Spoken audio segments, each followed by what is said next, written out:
Hello, everybody, and welcome to the Techstrong gang. I'm your host, Mike Vizard. Alan Schimmel is, of course, still on vacation. He'll be back next week. But right now, we're going to talk about, well, the state of observability. And then we're going to dive into what's going on with data in the cloud, because it seems like there's this whole new architecture with our friends from Oracle maybe taking the lead on that. And finally, we're going to talk about greenwashing with Bonnie. That's right. We'll be back in a minute.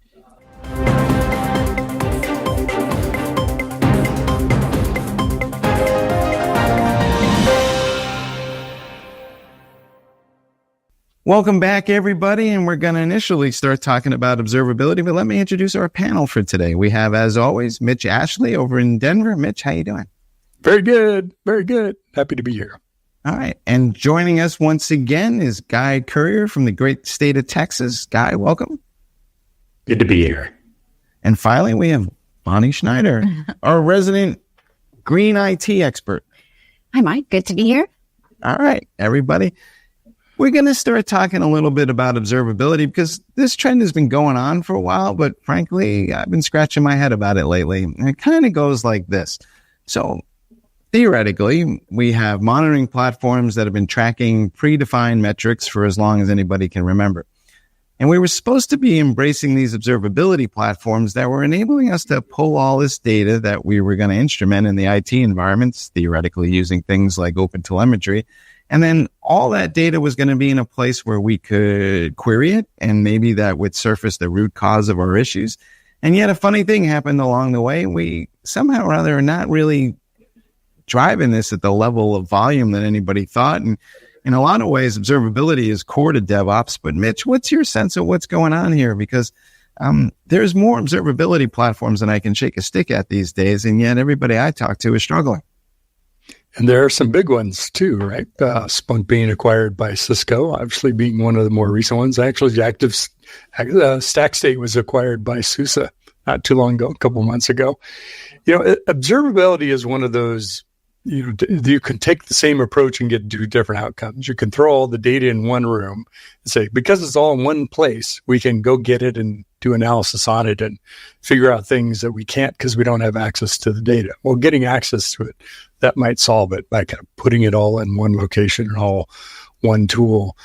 The problem is that you need context to be able to understand, to connect the dots, right? Okay, this happened over here. Is that related to what we're seeing in this part of the software, which is that related to what's happening in the infrastructure? Is that a false positive and nothing to do with it? It's false flag. So the challenge with observability is intelligently adding context to it so that you can understand what's happening at a macro level and not waste your time looking at things that aren't related, but help you narrow it down to the things of what's really happening. And to do that, yes, you can use, obviously OpenTelemetry helps a great deal in giving you a common format to get that data into and not worrying about proprietary agents, though you still use those or can use those. But you've got to take all those the logs, alerts, tracing, and that context added to it to understand what you really are dealing with. So a lot of organizations take observability and they write kind of applications around it. They're kind of write apps, right? What's happening here? And I think that's where some of the promise of, or the interest in AI, particularly generative AI, to make that easier to query, to get access to that data, or maybe even write some of those, for example, Splunk programming language programs to get you access to that information. Now, other organizations are actually investing in using graph technology of creating connected or organizational graphs or in some form to add that extra context to what's inside of an observability system. All that to say, your average everyday run-of-the-mill operator, network engineer is not going to be spending all their time trying to make the observability system work. That's usually what platform engineering at SRE and SecOps and folks like that are working on. So it is I'm just saying it's no small challenge to take this on. And it's more than just getting data in one place, is you've got to be able to kind of thread it together in some meaningful way that's going to be helpful. Guy, how you doing?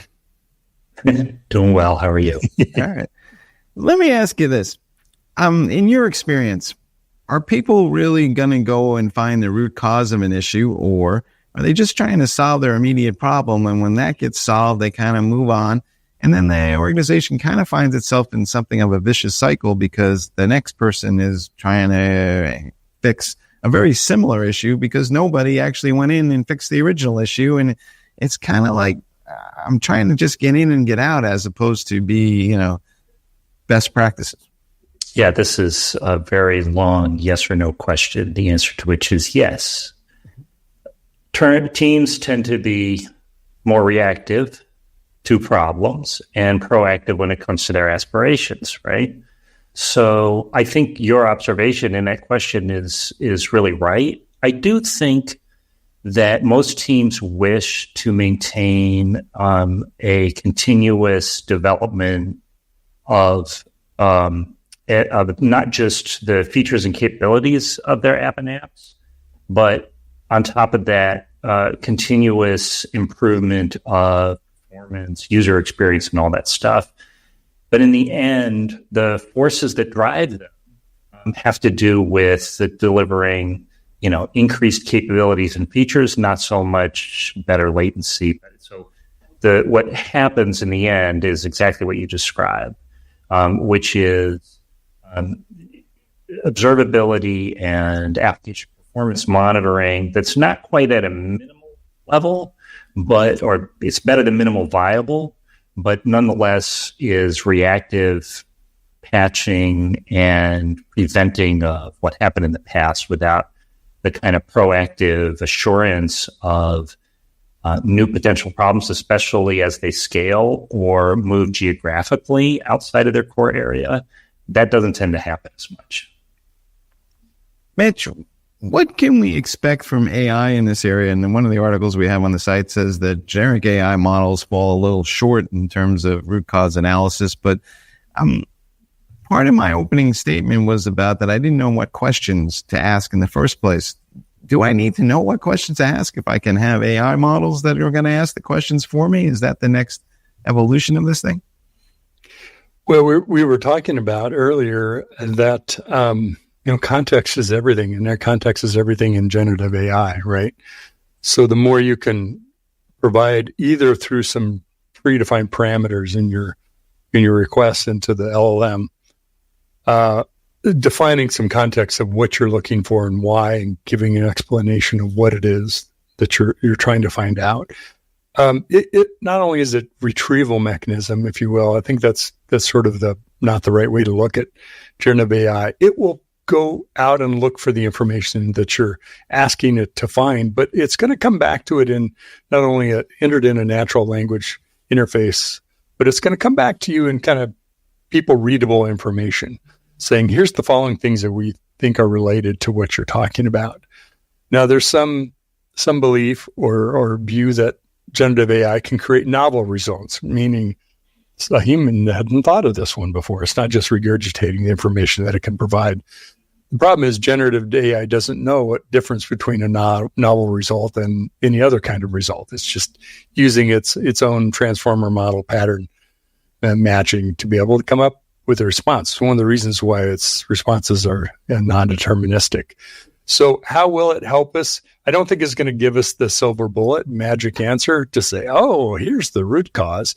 It's going to correlate things for you and give you some kind of hunting tools to help narrow down and define the task, but they may not always be the ones you need to pursue. You're going to have to still look at it and say, that's a false flag. Don't worry about that. I want to go look at this next. I think that it's also true when it comes to sustainability, because a lot of the observability is checking out which applications are demanding the most bandwidth when it comes to energy. Where can we have more efficient coding? So I think that AI will also be used to ask those questions and to get better answers. And that overall will be part of the way IT teams and organizations work to reduce energy consumption. Yeah, I've been wondering lately, particularly when it comes to generative AI, if we need a good metaphor of how to use it that's along the lines of a very enthusiastic, highly energetic, highly responsive new member of your team who also knows nothing and can do lightning quick searches, because my view from the beginning almost has been that the advantage of generative AI is to reduce friction, get you over humps, and give you the opportunity to improve quality. But relying on it for any of those things is a mistake. And this is a really good example of it, which is, like you said, Mitch, an AI can think of things or look through a problem more comprehensively than a human can, so that when you're stuck staring at a screen for whatever reason, it gets you over that hump, it reduces friction. But once you're there, you have to scrutinize everything as the human, with your experience, with your understanding, with your knowledge, and it may get you to a better place faster, but it simply does not take the place of you or even the most junior new human member of your team. Let's follow that to its nth degree, because this is kind of one of the things I wanted to poke at today. Let's say I have this observability platform. Today, if I look around IT, there's all these silos. I got a security team over here, and I've got a IT operations team and a DevOps team. We've joked about this in the past. There's an ops team for friggin' everything. Are we, as we move down the path of observability and we start to maybe create these common data lakes, can we maybe start getting rid of these silos? Can we flatten this IT organization, Guy? What do you think? Oh, I would say the opposite. I would say it allows you to take advantage of compartmentalization, to put the euphemistic term on silos, that allows you to focus and identify areas and that need, support or development, and focus on them and help develop them. And what AI can do exceptionally well is cut across all of those.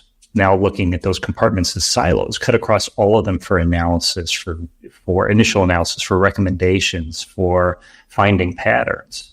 You just have to know how to use it as always. Mitch, you agree or disagree? Yeah, I think Guy brings up a really good point. And we kind of have this situation today where there tends to be the largest two camps in observability. The folks that are using it for, let's call it IT ops, the folks that are using it for all the applications and infrastructure, et cetera. And we also have a very large contingent that are using it for security, which is why Cisco bought Splunk. That's why they positioned it as a security product. And other observability applications or tools, some of them, not all, have done well selling in the security space. The problem with that is when you need to bridge those contexts and look at the data across more than one domain of where you're using observability, if ultimately isn't in the same kind of source of truth that you could then put different use cases or personas or how you're going to access that information, then you're still limited to what you're doing inside that silo. So silo allows you kind of customization, but it does limit the data you might have access to. And you can take approach. I'm not saying it's easy to get to one place where the data is stored, even in the world of observability. If you can bridge those two together and kind of not make the data the silo, make how you operate can be specialized, if you still want to call that a silo, then you can get kind of the best of both worlds. Get what the guy's talking about. To touch on Bonnie's earlier point, there are so-called silos or compartments that occur culturally or socially or organizationally that you can open up to this sort of an analytic level. And I'm thinking of sustainability in particular, GRC in general, governance, risk management, and compliance, that these teams don't even want to think about, probably never think about. I'm not sure I entirely agree. I can see a world that goes something more like this, especially in organizations that can't afford specialists. There's economics that factor here into the single biggest cost of IT is still all the people involved. Can you not imagine a scenario where it says, I have a core set of human IT operations teams, but all the specialists are really AI agents that I'm just invoking to handle a specific task that I previously had to have a really expensive specialist in the form of a human to go do. So I can see a world where the AI agents are part of the IT operations workflow, but they're the specialists. So I know that we said that the AI agents are stupid right now, but they won't be stupid forever. I think that's especially true with smaller companies and smaller businesses maybe that don't have the resources like you're talking about. Guy? Well, I think of the this saying that's cropped up recently, which is, I don't want AI to come and do my main job so that I can do the dishes. I want AI to do the dishes so I can go back to doing my main job. I think that there's a real, I would call it a danger in what you're suggesting, Mike, of devaluing or misunderstanding the role of general intelligence that the human factor has.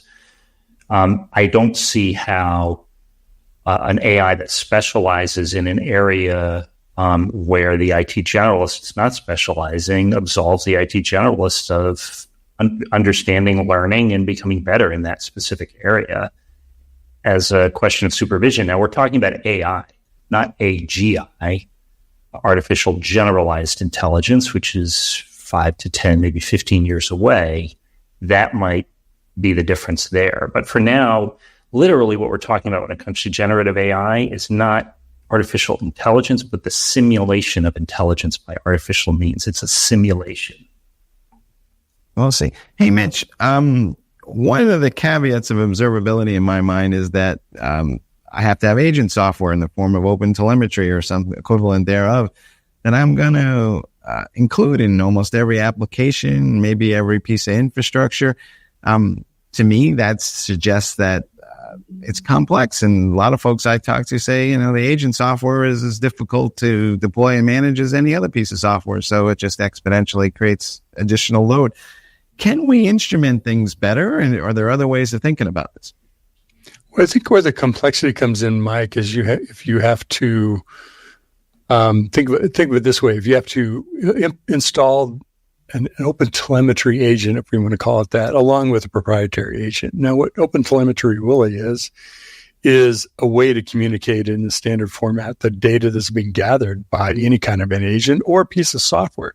I mean, it couldn't be your application that's emitting information that could be logged into through open telemetry and then go into an observability system or other analysis tools. So its purpose is to kind of decouple the proprietary agent from the data that you're gathering, so vendors are not competing on, the best feature of their agent because compared to everybody else. I think in practice, what happens is people oftentimes end up running the agent because it may have some control properties, and otherwise, I don't think the complexity comes from the open telemetry agent necessarily unless you get more into some of the architecture of open telemetry. It's a really good book by Austin Parker on learning open telemetry. I would recommend. I think it's an O'Reilly book where he does a really good job of kind of explaining how open telemetry works, both not just from a developer or someone writing an agent perspective, but how you operationalize it. It might help with some of that complexity. But Mitch, don't you think OTel helped alleviate a significant burden of observability platforms, which is that they have their own infrastructure needs, usually several stacks, and they have an application lifecycle of their own. And by removing the need to manage let's call it the integrations in general terms, or not all of the need to manage them. I mean, when you can go agentless, I always perk up my ears. And OTel allows basically, the application vendors to pre-build, or for you as you're building your application, to pre-build it for any observability platform, and that takes away that infrastructure operations burden. Yeah, I think your point's a good one, Guy. Of in a proprietary stack, at some point, what that integration means, part of that integration is transformation of data, right? How you get that data out of how that vendor represents it into something that another tool can understand, whether it's a one-to-one integration or a one-to-many. And that's what open telemetry is, kind of a one-to-one, one-to-many, where the vendor can still log data in their own format, but they can emit that data to an observability system in an OTel format or an OTel mechanism then that data then can be used without, a lot of further transformations by other tools. So you can still have a proprietary stack, even including agent that's collecting data, that's then later emitting it into OTel, or you can kind of have that bottom of the stack, that agent part of it, really just being OTel native. And that way you don't have the issues around at least that part of it, the proprietary stack and the agent side of it. So it's a mixed bag. Depends on when people come to OTel. If you're coming to it later, you're probably not going to rewrite everything on day one. And OTel, you're going to use what you got, right, and evolve from there. All right, folks, I don't think we're going to resolve this issue today, but I would just point out to you that the combination of AI and observability is going to have a profound impact on IT. We're just all not quite sure exactly how it's going to turn out, but we'll be back in a minute to discuss some next amazing advances in technology. Cloud Native Now is the web's leading resource for the growing cloud native ecosystem. CloudNativeNow.com is your destination for news, thought leadership, features, and webinars on cloud native architecture, Kubernetes, serverless, cloud native application development, microservices, service mesh, cloud native security, and more. Stay on the cutting edge of modern application development at Cloud Native Now. All right, folks, and we're back, and we're talking about data and data storage. And I got to say, I cut my teeth on this space about some 25 years ago. So it's a subject that's always been near to my heart. Oracle has a new platform out called Exadata Scale or something equivalent thereof. I'm never sure of their branding names because, they're hard to follow. But the basic idea here is that you'll have a pool of storage that sits underneath the database, and this is going to be highly dynamic storage. It will include memory, it will include flash drives, it will include disk drives, and they all look like one common pool that you can access and invoke, and the platform will automatically move data to the various layers that make the most economic sense based on the access and what's required. We've been talking about this conceptually for a long time, but Guy, let's start with you. What's your sense of what's going on here? And I feel like, didn't we get here already, but now we're doing it in the cloud? What's your sense of our maturity here? Oracle definitely has been here for years and years, not in the cloud. They have been selling what I think Gartner called integrated stacks. No, IDC called integrated stacks for 10, 15 years, something like that. The names have changed. And of course, Oracle has been very busily helping transition its entire customer base to cloud-based delivery to the degree that their customers want to, but they have never given up this full stack approach. And so the new service or the new capability is called Exascale. It is for Exadata customers only. So you have to be an Exadata customer to begin with. Exadata is the global, the multi-tier,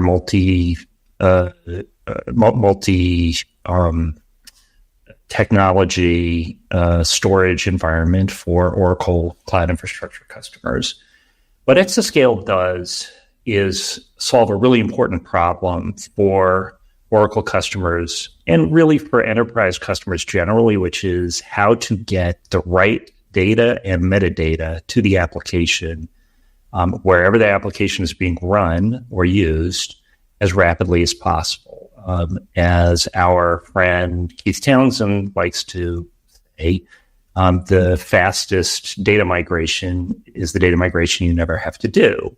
So if you are running an application either on Exadata or typically an Oracle application is now often running on Exadata, all the way down through the Oracle database down to the Oracle cloud infrastructure, you have this data distribution problem. You don't want users to have to wait at some point for some data to become available. This is particularly acute for AI applications, as everybody knows, where context is once again king, and providing the greatest amount of content provides the best overall results out of the AI and experience out of the AI.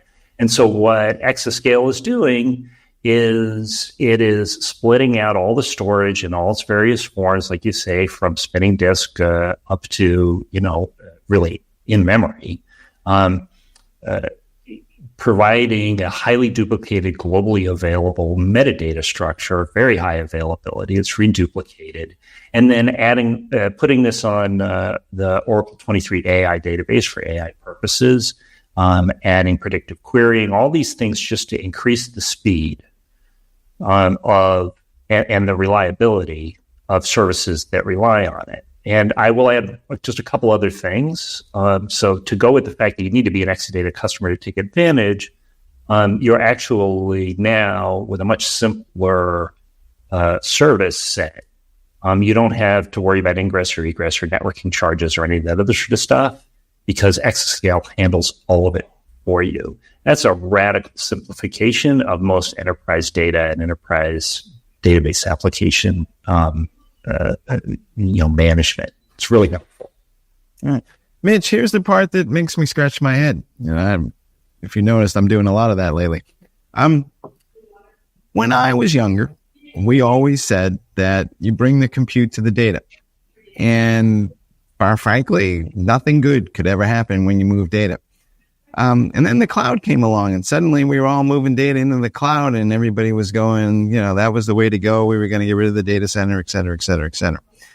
It almost seems to me in the last year, I keep hearing this phrase, move the compute to the data again. So, but the data still, the bulk of it resides on premise and some of it's in the cloud. I mean, data has gravity. So your sense of what the heck is going on? Well, yes, data has gravity, Mike. It also requires governance. Part of the challenge is, while a lot of it is in the data center, maybe the local data center or the data center in the cloud, applications don't live on just code alone. They both feed and create data. So oftentimes this data is not just on your local premise. It could be created at the edge. It could be all over. And that's part of the challenge with data is like, where is this? Who's using it? How's it being generated? And should it be where it is? And I think one of the challenges in data management is you have all these different mechanisms or services for storing data. And what the Oracle model, the exabyte model does is kind of bring something you mentioned earlier, very familiarity or being simple. As Guy described it, is it looks like a NAS, like a network attached storage. It looks like here's my in-memory, here's my solid state storage, here's my, fast retrieval, here's my medium and long-term storage, so that you're paying, different amounts of dollars depending on what your retrieval needs of that data. Now in the cloud, that's distributed, right? That could be in one center, operational center, could be in multiple within that provider. And same is true with Oracle. So I think here is, there's, from a developer perspective, you always think about, don't worry about what the data is. I'm just going to use an API or a service to get to it. And then the people that manage the data and have to operate it have to worry about those things like retrieval rates and cost and storage and where am I keeping that stuff. So hopefully the Oracle Exabyte solution, I think, brings some simplicity just for that reason that it looks familiar, operates familiar to data storage they're used to on-prem. You made the perfect point there too, Mitch, which is it looks like a NAS. It looks like, in fact, in a typical Oracle model, you are, it's just sort of like a pure API access, so to speak, where from even the infrastructure operator standpoint, it just looks like one data store that they're, if not database, that they're managing, and they simply do not worry about what happens underneath. I think that bigger worry might be something Mike alluded to, which is how do you get the data in there to begin with? You got to buy the Exadata service, of course. And are you going to have to do ETL? Are you going to, do you need to use Oracle itself? You do. So how are you going to manage that ingress of what is probably either at the very least distributed data and at the very worst, some giant multi-terabyte data stores somewhere? Oracle has services to address this sort of thing, but again, you're starting to get more into this Oracle world, which may not be your choice at that moment. So I have a second thing about this that's making me scratch my head. And Mitch alluded to it. So we're seeing more processing of data at the edge, right? The idea is that we want to bring more of the processing and the analytics and apply it to the point where the data is being created and consumed. Makes perfect sense to me. It's kind of, we want this near term or near real time interaction with the data. But if that's the case, then what is the role of the cloud going forward? And am I just taking the aggregate of the data processed at the edge and storing that in the cloud as a big repository, but all the action is going to be at the point where the data is consumed? I kind of feel like, maybe batch-oriented applications are going the way of the dodo bird. I mean, Guy, you want to take a stab at this? Yeah, I think a lot of what you're talking about to me boils down to the perpetual tug of war between the application developers and the infrastructure folks. Frankly, it should not matter anymore from the developer standpoint,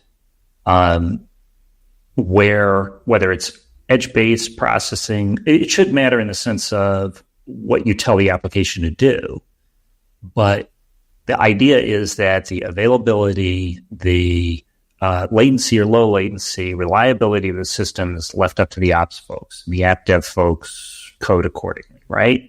So what you're describing sounds very old-fashioned to me, which is to say, well, then don't you need a data store over here at the edge? Don't you need a data store, in this region versus in that region?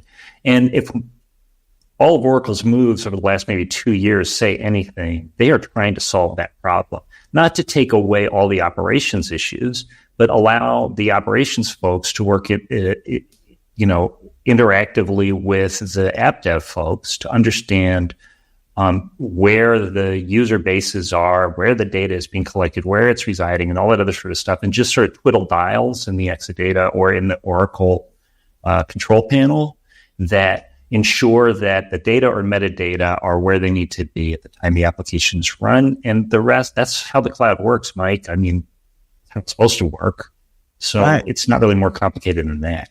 Mitch, Guy just said I'm old-fashioned, which is not untrue. But let me ask you this, Mitch. Don't I wind up just putting caches everywhere to kind of make up for the latency fact? I mean, the laws of physics have not been suspended even in this newfangled world we live in. That is still true, right? Replication, caches, things like that. And it goes both directions, right? If you are doing work at the edge that you might require an LLM or SLM, that might need to be fairly local, near the edge or at the edge to be able to do the kind of processing that you're looking for. If you're collecting data from a car, the telemetry could be gigabytes of data, terabytes of data that gets collected on a daily, weekly basis that might need to be transformed or analyzed locally, but also then replicated or transmitted to the larger cloud. I think the point is, which is what point Guy was making, is you want to be able to talk to data through a service, whether that's a microservice that I'm writing or it's an Oracle service that I'm calling or whatever that service looks like, as opposed to assuming data is there unless you know that you have specific processing or latency throughput requirements. And then it's an architectural decision about where does the data need to live, be replicated, et cetera, transformed into a different subset so that I can use it at the edge if that's where I need it or that's where I'm consuming it. And that way your software developers don't get wrapped up into I'm just going to assume everything's local and I'll just kind of live off of that. Well, you might write it that way, but that service is actually going to talk to something else that they'll transmit the data that you want for that query instead of having the data live locally. So I think being old-fashioned is not a bad thing, Mike. We want to use some APIs and some other good things like that to talk to data as opposed to making too many assumptions about, because where it is today may not be where it is tomorrow. That's a great point, Mitch. And I think that one of the things I've been seeing with the companies I've been talking to and interviewing is kind of having that combination, looking for efficiency in the cloud for where they're storing data, but also creating innovative new solutions for building new data centers and how they're going to run those data centers in innovative ways. I mean, just recently, Microsoft had an endeavor where they were looking at underwater data centers. And so new ideas are coming out with how can we power these with renewable energy, but how can we also find efficiency in the cloud? But I also have a third thing that is scratching my head directly related to that. Okay. So the third thing that makes me scratch my head is we're talking about sustainability and we're going to be more efficient. And yet we're going to be processing more data than ever outside of these cloud environments. I mean, AWS last week was talking about they achieved some sort of carbon neutral standard that they were pushing for 2030 this year, and golf applause to them. And that's nice. But more data than ever is going to be processed not only between at the edge, but everywhere in between. If you listen to what Mitch was just saying, we're going to be processing data at the edge of the network, and probably as it streams back to the cloud and then the local data center, and then we'll get to the AWS environment. So I just can't help but wonder, are we kind of like kidding ourselves about our sustainability goals because we're not really taking into account all this data that's going to be processed somewhere else? That's right. And not to mention the AI that's going to be used to process it. So I think that is walking that balance that all of these companies, big tech and even smaller companies, are trying to balance. We've got to do a lot more. We also have to use less energy, and we can't, we have to offset our carbon emissions. And that's not just, me saying that. That's a lot of new regulations that are coming into play in 2025 and 2026 as well. So I think that the balance is there, and some companies are finding it through balancing those emissions, let's say with NVIDIA, with having more efficiency in their process. So it depends on the company, but what I've been seeing is a combination of factors to get these companies to carbon neutral, carbon zero by certain dates, and it comes to a compilation of different maneuvers, whether it's renewable energy for a data center, more efficient operations in the cloud, or even that circular packaging and things like that we talked about last week. All right. Given all of that, Mitch, I'm coming back to you, and we're going to go with that old fashioned. But back in the day, there used to be people called enterprise architects. Are these the new kids that are cool again, that their stuff is so old it's new again? Because to make any of this work, it seems like you need a defined architecture. They haven't gone away. We just haven't talked about them in a while. So maybe we've been talking too much about cloud architects or platform engineers or other topics. But yeah, and that's the interesting thing about when we talk about generated code and AI is, but it has to be in the context of some larger system that people really engineer and will be engineering for a long time. And that's the role of the architect, is kind of make all the pairwise connections of all the functionality, whether they be through apps or third-party SaaS services, third-party cloud services, internal databases, and recognizing where transactions flow across or data flows across all those connections, and trying to optimize that in an architectural paradigm so that you'll get the kind of throughput, latency, efficiency that you need for the application. So if you're pushing more out to the edge, more processing, it's going to be demanding more data at the edge. All right, so what do we do with that? How do we replicate data? How do we cache some of that locally? And how often do we refresh and keep that cache alive so that it can do what it needs to do at the edge? Or maybe it's, kind of a time of day, follow the sun type of application where that shifts and we need to migrate data around to support it. So that's all the kind of keeping the system context together and understanding how this organism needs to work and operate and breathe. And then working with the developers, working with the operations, the cloud architects, the platform engineers to help you make sure you know what you're doing in terms of releasing new capabilities, that the underlying architecture is going to support that. All right. Guy, you want to add last thought here? Yeah. I want to touch on a couple things that us old fogies said. Mike, you talked about earlier on, you were saying, well, now don't I have to have a cache everywhere? Now I have to have a cache at the edge. Now I have to have a cache in the data center, wherever, right? And then, Mitch, you were just talking about in the context of enterprise architecture that one of the things the enterprise architect needs to do is to optimize in an operational paradigm. So one of the things the enterprise architecture does is figure out what the systems are, not just vertically and how they connect, but not just horizontally and how they connect, but vertically as well. And who is managing what, or at least, what functions manage what?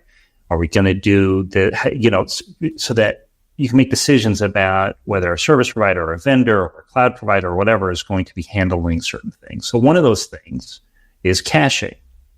It may not be across the enterprise, Mike, but the Exadata, the Exascale announcement shows that a vendor can handle that for you. So actually, the answer to your question, don't I have to XYZ with my cache? The answer could be no. The enterprise architect needs to build that in, needs to explain that. And over a year period, maybe all of the caching, all of the availability concerns get subsumed by the vendor for a particular application or class of applications. You multiply that across, add AI into the mix, of course, and the enterprise architect's job becomes more important than ever. But it doesn't mean that more and more of the operational burden can't be handled outside of the IT shop itself, so that the IT folks are focusing on the proverbial higher level things, including when it comes to storage. All right, folks, I think we've got this topic kind of locked down. Essentially, we're saying You're that... still scratching your head, though?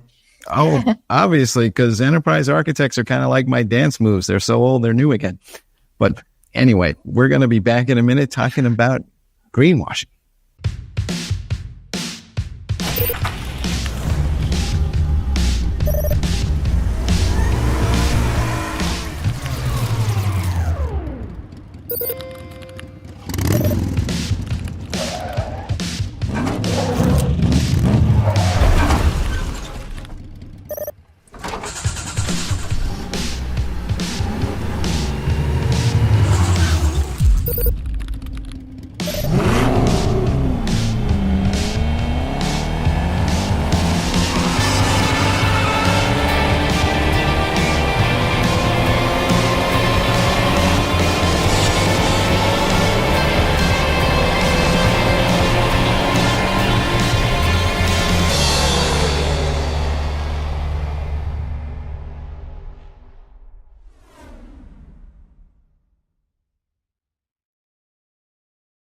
Hi, everyone. Welcome back to the Techstrong gang. We're talking about greenwashing, and you might be wondering, well, what does that even mean? Have you seen terms like eco-friendly or biodegradable on just products that you buy?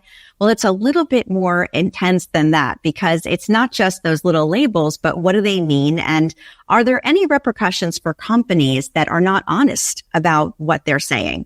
Well, if they say those things and they don't really mean them, and they don't have the evidence to back it up, that's called greenwashing. And it's coming into play for tech companies and for major corporations in a large way due to new rules that are being released by the UK, particularly their Financial Conduct Authority, that's going to affect tens of thousands of companies. Those rules are in effect now. And in this video, I break down what it is and why it's happening. Hi, everyone. I'm Bonnie Schneider with your EcoTech Analyst Insights. Today, we're diving into the UK's new groundbreaking anti-greenwashing regulations. What is greenwashing? It's when companies overstate or make false claims about the environmental friendliness of their products or practices. The UK's new anti-greenwashing rules apply to any Financial Conduct Authority regulated company promoting products or communicating with UK clients, regardless of industry.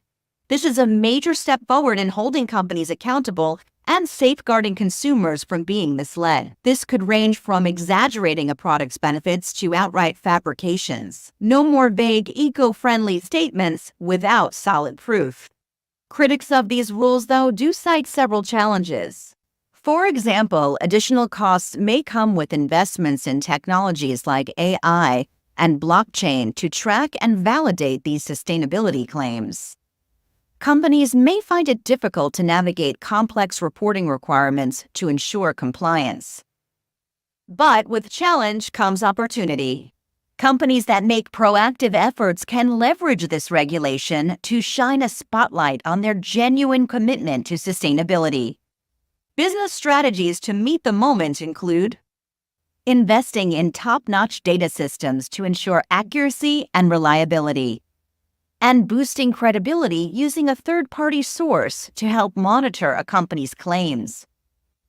Eco-conscious efforts like these will play a crucial role in shaping the industry's response to climate change.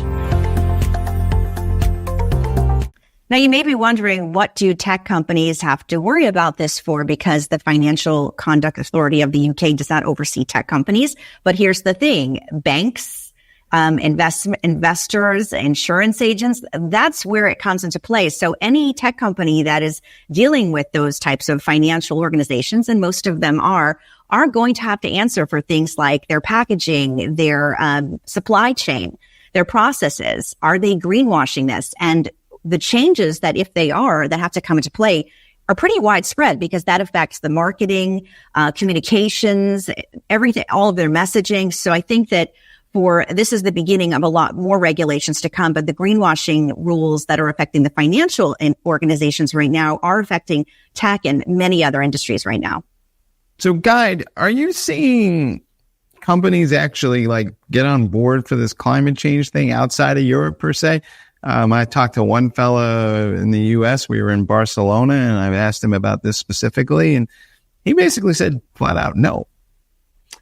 There's a real sharp divide, and I would actually divide the divide again. So the sharp divide amongst the companies I talk to is in the maybe upper end of the mid-range in size and revenue, and up, plus organizations of all sizes in the public sector. It's a concern.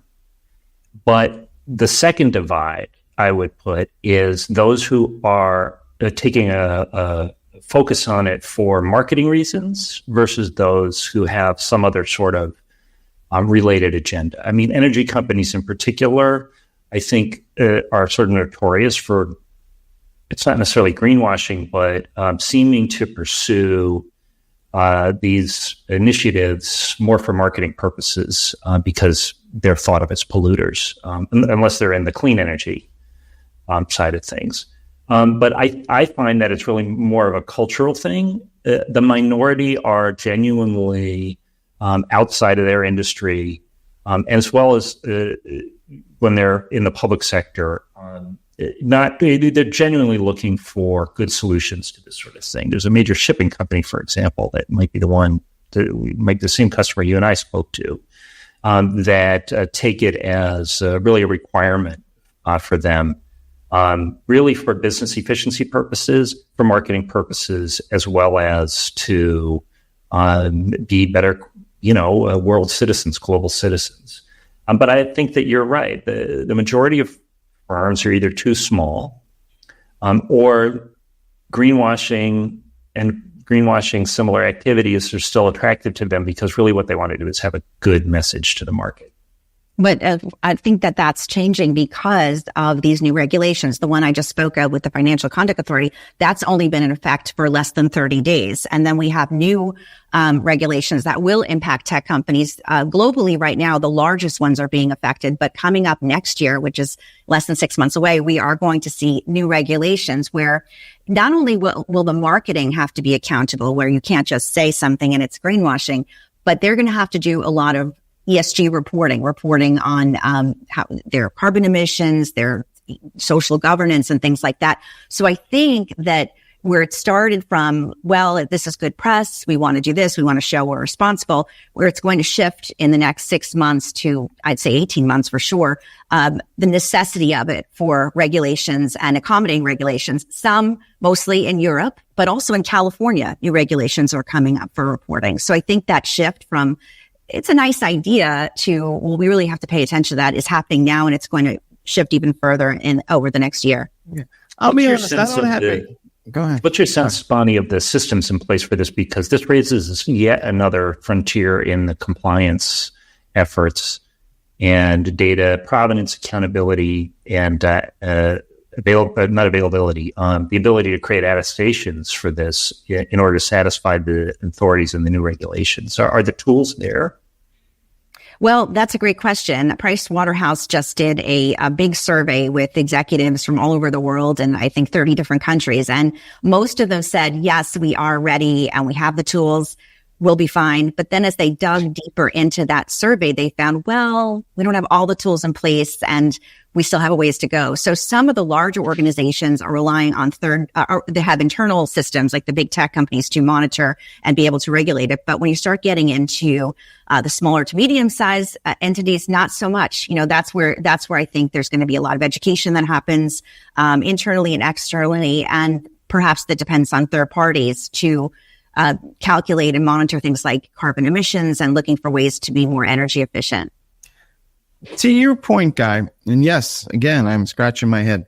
I don't understand how to correlate the amount of energy consumed directly to the amount of carbon generated if I'm running servers somewhere. I mean, have you seen any tools to that level of detail? I'm not so familiar with the tools, which is why I asked the question. I think there's a fair amount of proprietary work being done on this. It has to be sort of legally defensible, visible, attestable. I know that there are a few open source projects or openly available projects to do just this sort of thing. And there are certainly, I'm not familiar with the particular regulations or terms, there are globally accepted as well as, in some sovereigns, contexts, legally accepted calculations for this sort of thing. When the data is centralized, and particularly when the systems are centralized, like a bunch of servers or racks or even just a edge cluster, and you can, with the sort of auditability, you can attest a certain amount of energy usage. There are formulas that exist, accepted formulas for converting that into carbon use, because ultimately the source is assumed to be, you actually have to provide the source, whether it's a renewable or non-renewable source, and then you do the calculation, and that's it. That's the state that we're at right now, as far as I know from the customers I worked with. I think that is exactly right. I think that explains that survey I mentioned where when you dig into the weeds, it's not so easy. It's that process of it being much more complex and involved. And then you have the time element of having to figure that out in a short amount of time. I'll give you an example of some greenwashing that goes on. Somebody stands up and says, we use this amount of renewable energy, and then you peel underneath it and you find out that they bought the renewable energy credits from somebody else and included that in their assessment. And so it's not like we had a net reduction per se. We just kind of moved some financial engineering around. So how much of that is going on? Probably a fair amount. And I think that as these regulations come into play, as I mentioned, and measuring the output, even when it comes to AI, we all know it uses a lot of energy, but we don't know. It's very hard to calculate, let's say. So I think that that's something that's going to be emerging as we go. I don't think there are some obviously defined formulas for it, but there will be some flexibility because as the technology develops. Is that greenwashing though, Mike? If I buy the carbon offset, it's being accomplished somewhere in an audible and traceable fashion. So when you buy your flight back to New York, Maine, London, wherever you're going on vacation next, when you buy your flights, if you choose a carbon offset, there is some sort of data chain or information chain through the airline going back to somebody somewhere planting trees or whatever they do. I don't even know what they do. So that's not greenwashing because you can prove that somewhere the carbon was offset. Mm-hmm. The fact that you didn't do it yourself. Yeah. I think that going back to your marketing point, what I just described is usually like in the finest of the finest of the finest print at the bottom of the thing that actually says that. So it's not like they're being completely transparent about how this offset is being accomplished. I believe I don't know if it's probably changed, but a lot of the Tesla financial numbers, that includes carbon offsets that are being sold to other car companies, right? That's right. Yeah. And I think I can imagine a sort of a maturing of the terminology and the understanding. So you could call yourself an originating,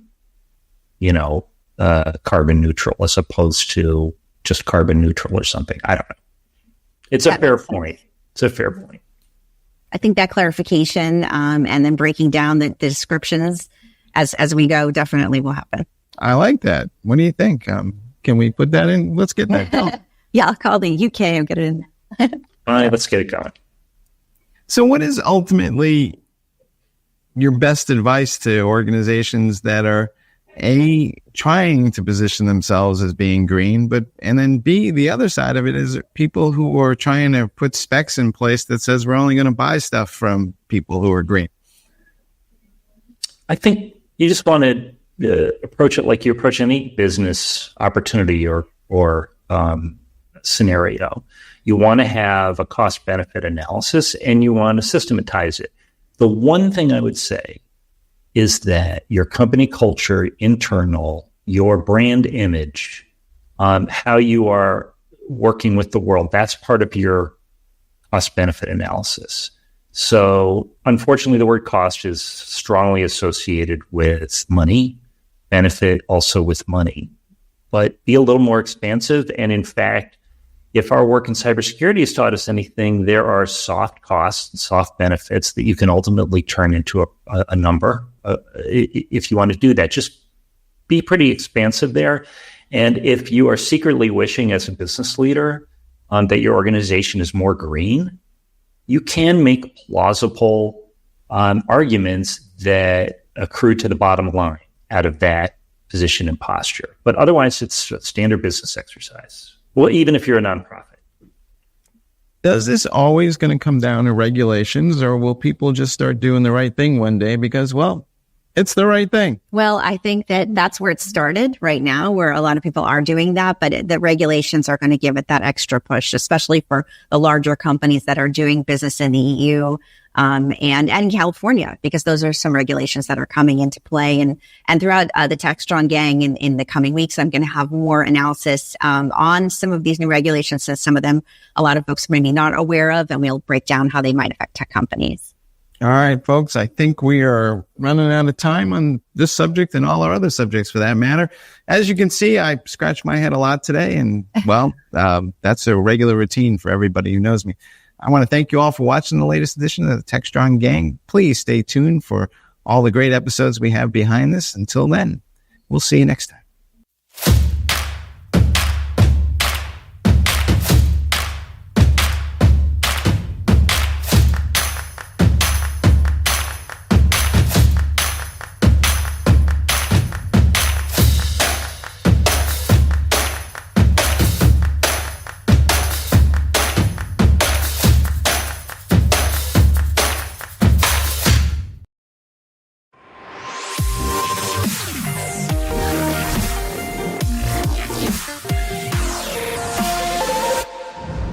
Hello, and thank you for joining us at our 6.5 Summit AI Unleash. Welcome to the session on how to build a leading-edge observability practice. My name is Paul Nashwaty. I'm the practice lead for the Application Development and Monetization practice at the Futurum Group. I'm thrilled to be here with Marla and Patrick from Splunk. Marla, would you like to introduce yourself? Sure. Hi, Paul. Hi, everybody. My name is Marla Pilutla, and I'm the GVP for Observability here at Splunk. Thank you, Marla. And Patrick. Hey there, Patrick Lynn. Also from Splunk. I'm the SVP and General Manager for Observability, also with Splunk, a Cisco company. I am really, really excited to have you on today's session and to talk about the movement of observability and how it relates to AI.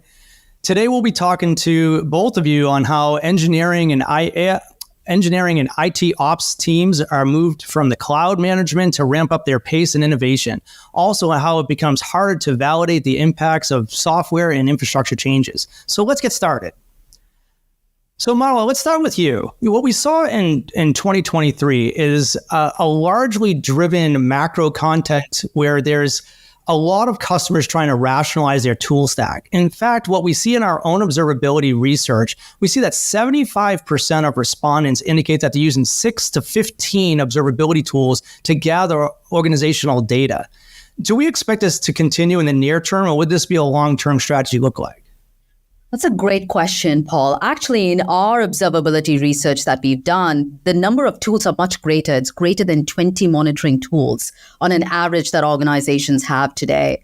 My view is this, right? I do believe this trend is going to continue. And as our customers mature their observability practices, most often they're also transforming their business models, and they're looking for more efficient ways to have a comprehensive view of the full stack across different telemetry types, and also at the same time, optimize cost through rationalization.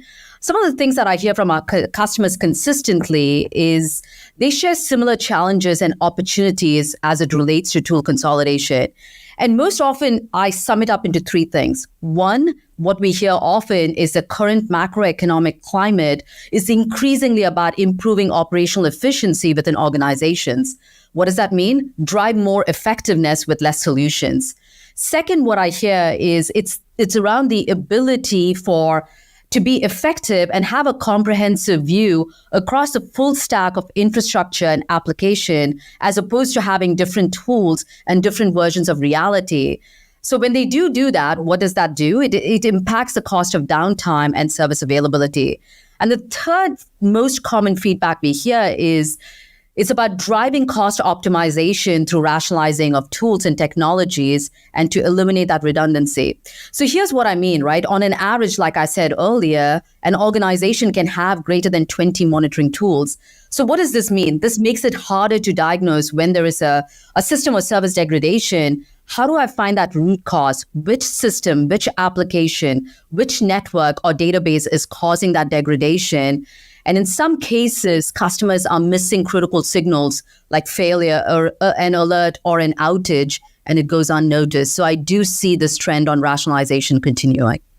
Yeah, it seems like the TCO for that approach is pretty high, right? When you have those multiple tools, and then, like you said, the integration has to work seamlessly in order to get that availability and just looking at how the systems are working. And so, Patrick, I want to talk a little bit about, when you look at the complexity and you look at the number of tools, over the last couple of decades, we've seen a broad trend towards centralizing compute infrastructure in the form of cloud computing.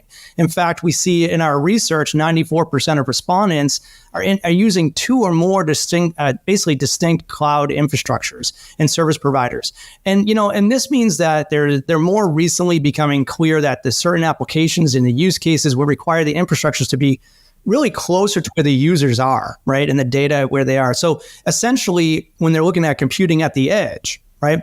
When we look at that edge and we look at clouds, what do you think, Patrick, from the perspective of the trend, and what does this mean for the observability at the edge? Yeah, it's a great question, Paul. So I think when we talk about things at the edge, right, there's a variety of situations where we see that, right? Sometimes it's something as simple as, hey, it's retail or, a quick service restaurant or something like that, where you fundamentally need some sort of in-store computing, right? Where it doesn't make sense to put all of that into the public cloud. I think there's also been a more recent trend of seeing people repatriate some of the workloads that they had previously moved into the cloud, saying, well, actually, the predictability of those means that they can perhaps be in a different environment, right? And I think that in some cases, there were some things that never made their way into the cloud, right? And so this sort of very distributed environment that you end up having probably results in a lot of cases in critical business transactions or services being delivered across this very hybridized environment, right? And so it's not uncommon, I think, for us to see things like, a new application that's been built where the front end is something that's in the public cloud, but it ultimately ties back to a system or set of services that's still running on-prem because it never made sense to move it or because they moved it back from public cloud and whatnot, right?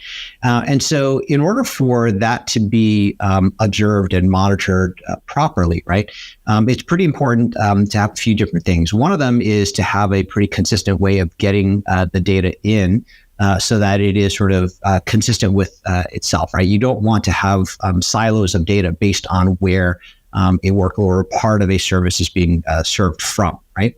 A second piece here is a set of capabilities that looks at that data and is able to show you kind of what's going on across it in a very consistent fashion, right? You don't want to have fragmented views, again, based on, where the data is coming from, right? I think the third piece is that because of that sort of distribution, you also need greater visibility into what's happening across the network, right? And in many cases across the internet, depending on how the application itself is structured, right? And so it's more important than ever to have that be included as part of the visibility that you have.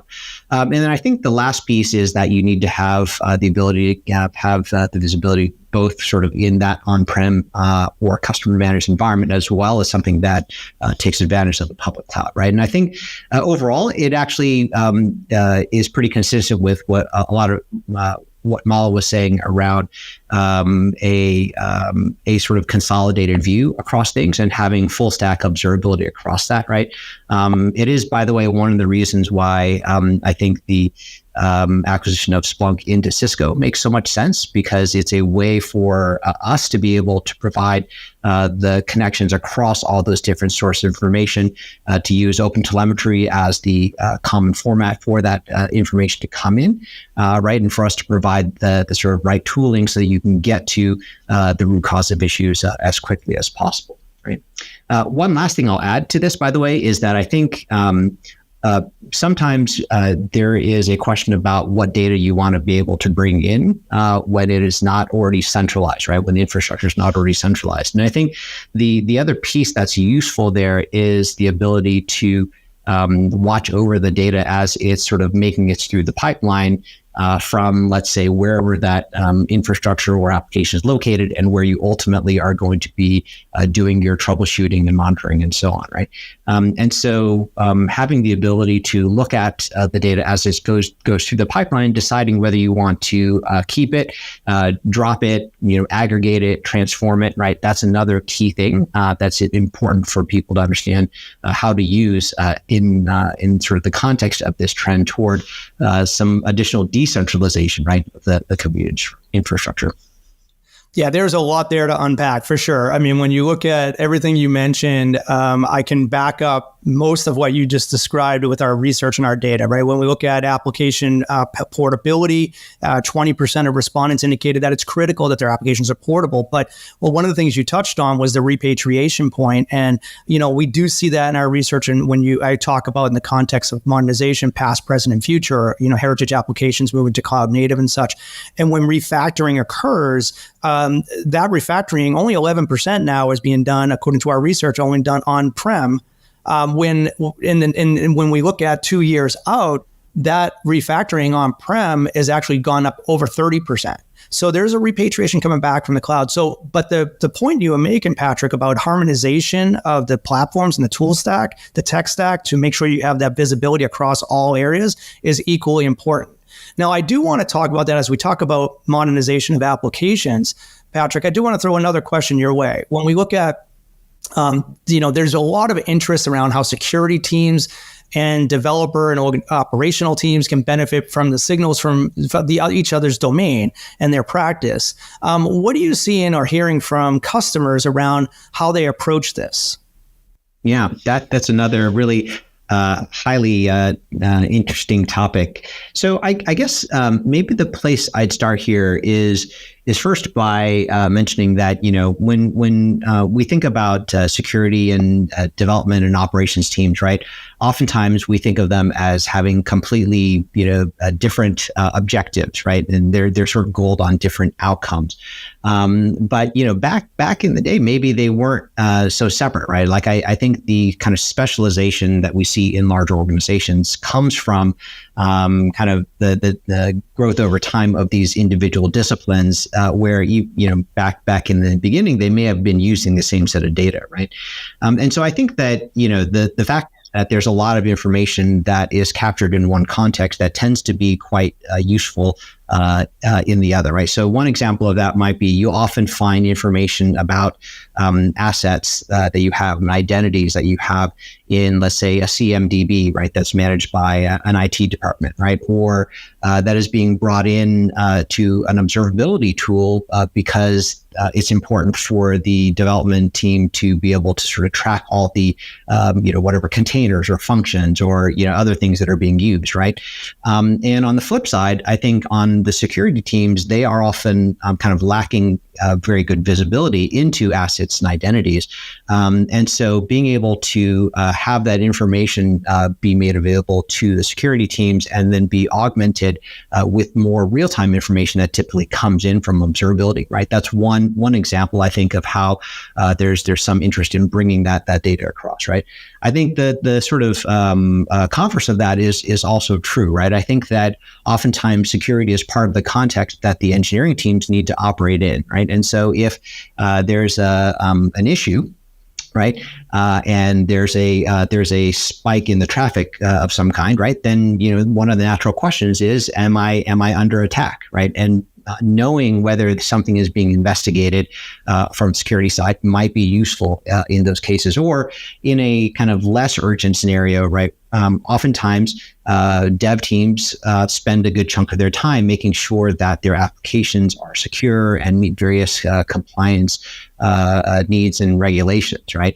And so to the extent there's feeds of information that can be brought in more from the security side to help contextualize that, to say, well, you need to prioritize your work in this way, right? It's more important to do that fix versus this one because, your configuration here is actually the one that is going to be problematic versus, there's something out there that indicates this area is problematic, but you haven't set it up in a way that actually is, right? Having that very specific data that helps prioritize the work and ultimately let the dev teams get back to doing what they're supposed to be doing, right?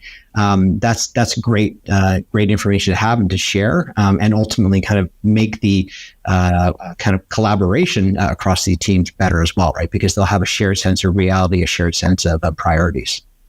Yeah, it sounds like a lot of what you were talking about is the whole shift left kind of nomenclature and kind of moving back to, the security into the teams. And when we look at that shifting of responsibilities and how things are happening, you see teams or organizations that have DevOps, SREs, and platform engineering, but also DevSecOps kind of plays into it. And Malo, when we talk about maturity, because it depends on maturity and how these organizations are driving with regards to how they organize their teams, observability in general is kind of to some extent is really kind of an immature practice in a lot of organizations. And then there's some organizations that really know what they're doing and they're really at the right end of the outliers. But like when we look at the rapid maturity from alerting and monitoring to really actionable insights and how it's evolving rapidly, what guidance would you provide or have for the CIOs and CTOs as they think about their 3 to 5 year roadmaps plans for their organizations? Yeah, I mean, it is an evolving space and domain, observability, and it's an exciting space to be in as well. I mean, just like Splunk, a Cisco company, our customers are also evolving their observability practices, and it's very much a growing and thriving domain. What we've seen is that rapid evolution in the past few years, both in the complexity in architectures and boundaries in businesses, and the rise for the need to ensure critical business applications, be it on-prem, hybrid, or cloud native, have reliability and are resilient and are also scalable. And I think one thing COVID showed us was the need to rapidly change business models to meet where they are at. So our customers are increasingly operating in this complex application landscape, like I said, be it cloud applications, hybrid, on-prem architectures, and not to mention the rise of AI applications recently. There is this need for CIOs and CTOs to drive standardizing observability tooling adoption across teams due to the speed at which some of these businesses operate, and fragmented ownership only hampers, I feel, the holistic market viability of that solution. So while working with our customers, we often hear, right, the adoption of observability when supported by product solutions across that varied application architecture and landscape, that's when value is realized. And most of the CIOs and CTOs we talk to, there are around 3 value realization areas typically. One, how do I improve developer productivity so that engineers can spend more time actually building and shipping code instead of managing and troubleshooting their tool chain? The second one, equally important, is the ability to wrangle costs by maintaining governance and avoiding these runaway usage costs. And last but not least, right, consistent practices to building digital systems that are built right from the get-go to be observable. So for CIOs and CTOs, my recommendation is it's just not about the products or technologies. They need to develop strategic relationships with technology players in the space that can effectively partner with them as with their organizational roadmap.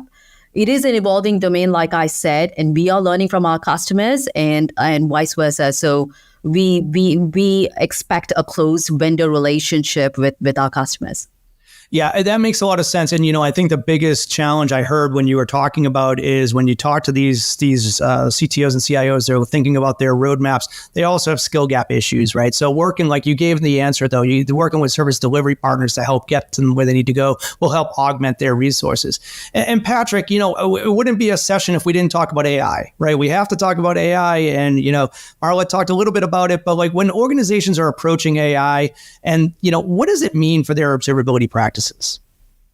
But Kyle, I'm impressed we made it 18 minutes without saying AI, because usually much faster for us to get to that topic. But all kidding aside, right, I think maybe to talk about AI, it's worth sort of stepping back and defining what we mean by it, right? Because I think these days the hotness is all about OpenAI, ChatGPT, large language models, right? And the incorporation of that into applications, the use of it for assistance and so on, right?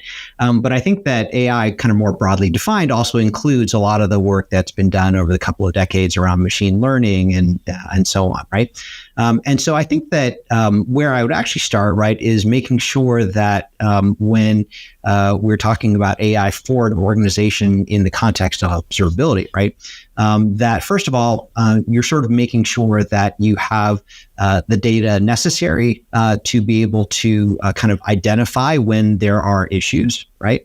And to apply machine learning to that to make sure that when there's something that is behaving in a way that you don't expect, right? And I think, the machine learning part of that is just being able to do the, what's wrong here in a more sophisticated way, right? Versus saying, oh, when it's above 90, that's bad, below 90 is good, right? That's way too simplistic for the kind of real world scenarios that all of our customers have, right? And so that's one piece, right? And I think that the other piece to this is about being able to take advantage of generative AI and what it's good at for helping to narrow down the source of issues, right? It's actually pretty interesting, right? We've been doing some experimentation with this internally, and it used to be that when we first launched our products, we would give a demo, talk about how we would walk you through from one screen to another to find the root cause of an issue. I just saw a demo the other day where essentially the demo I used to give that would take, let's say, 10 minutes with me kind of pointing and clicking stuff now could happen in less than a minute by simply asking the question of the assistant that we've been working on, right? And so the fact that you could save those 9 minutes there almost kind of pays for the service and the software already, right? And so I think that's something that folks should kind of think about as they go forward, right? Is how do they make sure that they have the information into the system that actually allows the AI to be able to provide the better and better answers to them, right? So they can run more efficiently and have basically everyone be an expert rather than rely on like, hey, this person really knows this tool, this person really knows that one. If they're not here and there's an incident, what do we do? One last thing I'll just add is that most organizations we talk to are in some form of experimentation around actually using large language models as part of their applications as well, right? And so I think it kind of goes without saying that like every other part of the application stack, right? This is something that does need to have some level of observability and kind of security practices built around it as well. And so something for everyone to kind of keep in mind as they do the fun experimentation. Right? Absolutely. There's a lot for the audience to consider in this conversation. And I know we just kind of touched on a brief topic here. There's a lot more to consider, a lot to think about. But as we come to the end of our session, I want to thank the both of you for your perspectives and insights on observability and providing guidance on the audience for their own efforts as well. I also want to thank the audience for attending our session today. Thank you and have a great day.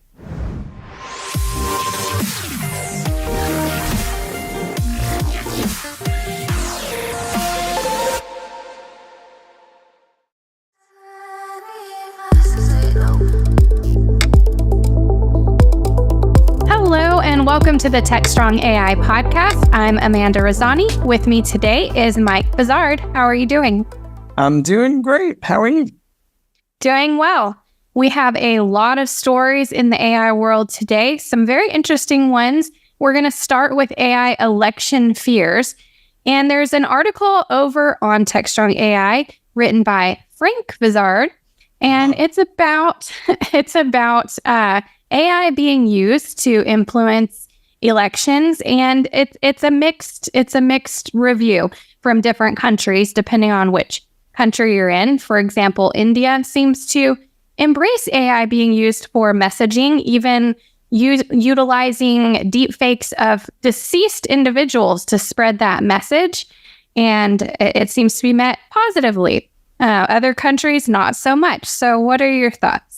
There you go. Well, first of all, Frank Bizard is otherwise known as the brother, follows all this stuff pretty closely. I think we may be a little bit ahead of the curve, and we'll see, because we have this election cycle here in the States, and the debates are now starting up, and we'll have some of those in the next few days. And maybe we'll start to see more deep fakes in the wake of that. But right now, I feel like a lot of this stuff is still early days. We haven't quite mastered it, or at least the bad guys haven't mastered it. The Russians are clearly playing around with it. But it may just be a matter of timing, in the sense that I feel like the bad guys are no better than the good guys at experimenting with this, and we're all kind of just stumbling our way through this stuff. And eventually people will hone their skills and get better at doing whatever it is that they're going to do. And the good guys, who knows, they might create deep fakes to advance their causes or to counter the various misinformation campaigns that people may be launching around some of these videos.